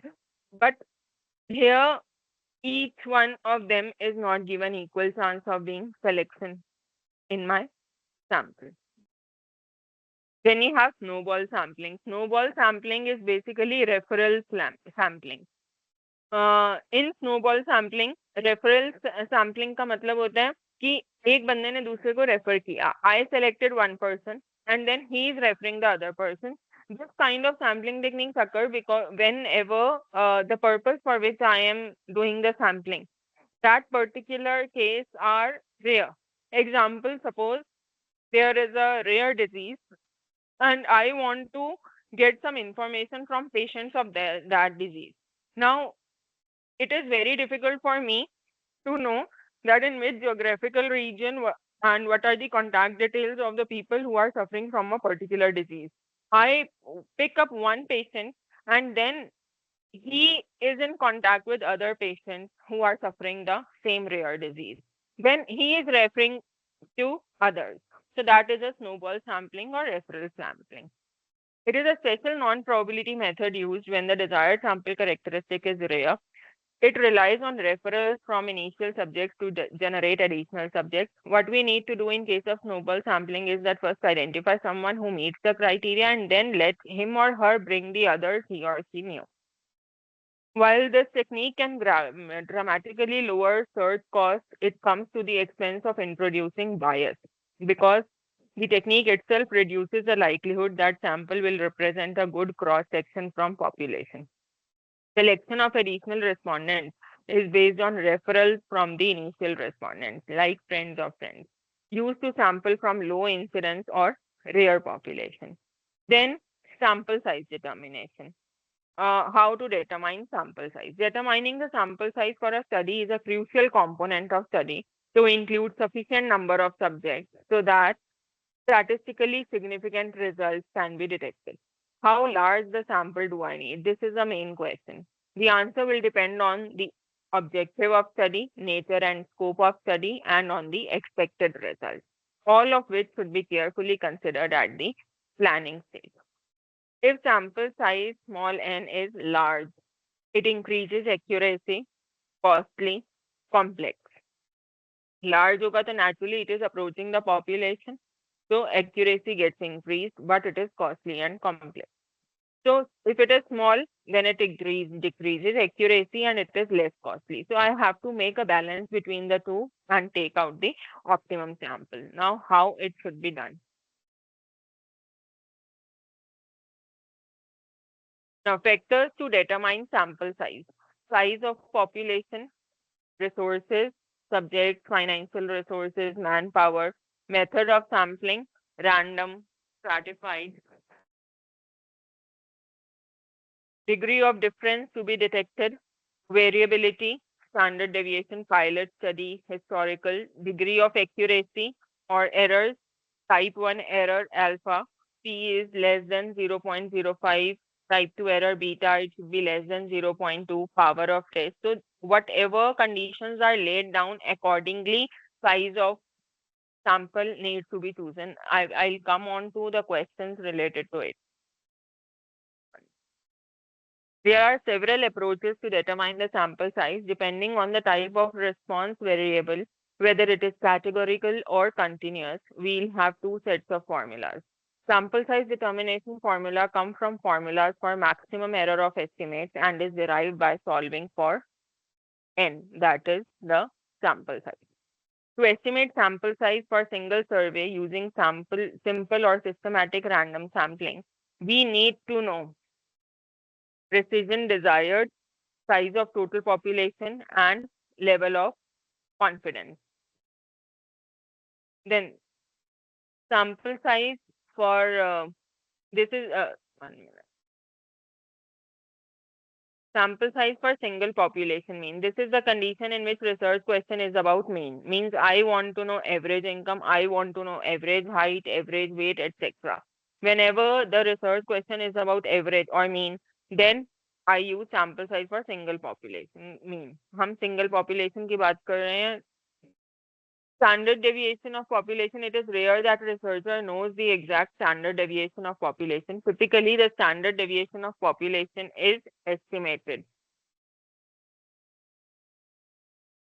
from the results of previous survey, from pilot study, from secondary data, from judgment of the researcher. Maximum acceptable difference, this is the maximum amount of error that you are willing to accept. Here they are denoting by W, in SLM it might be by E. So generally we denote by E. Desired confidence level, that is Z. Z value is standard normal table value at alpha by 2. Alpha by 2 here should be in subscript, but it is written along with Z. So alpha is the level that is mentioned. 95% confidence level है तो 5% significance level. Alpha is your significance level. So it is your level of certainty that sample mean does not differ from true population mean by more than maximum acceptable difference. So commonly we use a 95% confidence level where alpha, जब 95% confidence level है तो alpha की value 5% है, that is the level of significance. Then the sample size determination formula for single population mean is defined by this. So this will give you sample size. The critical value of Z at alpha by 2, where the alpha value will be given to you in exam. Generally, it is 5%. In some cases, it is 1% or 10%. So if it is a two-tailed test, so alpha by 2 हो जाता है, and alpha by 2, 5% है alpha, so alpha by 2 will be 2.5%. Accordingly, I'll take the critical Z value from Z tables, that is standard normal tables, and acceptable error will be given to you. Accordingly, you will just need to substitute in the formula. Alpha is level of significance which can be obtained as 1 minus confidence level sigma standard deviation of population W maximum acceptable difference, and Z alpha by 2 is value under standard normal table for the given value of confidence level. The sample size for single population proportion. This is the situation in which variable of interest is categorical. 3 questions must be answered to determine sample size for single population proportion. Best estimate of population proportion of variable of interest. Make your best estimate of what the actual percent of survey characteristic is. The possible source of this proportion are from results of previous study, item from pilot study, item judgment of researcher, item simply taking 50%. Now again, like in case of mean, for sample proportion, this becomes the formula. Z alpha by 2 by critical value, P is proportion, W is the maximum acceptable difference. Now, one question, one of MPS student want to conduct a research on prevalence of ANC utilization of mothers in Debath district. Given that the prevalence from previous study found to be 45.7%, what will be sample size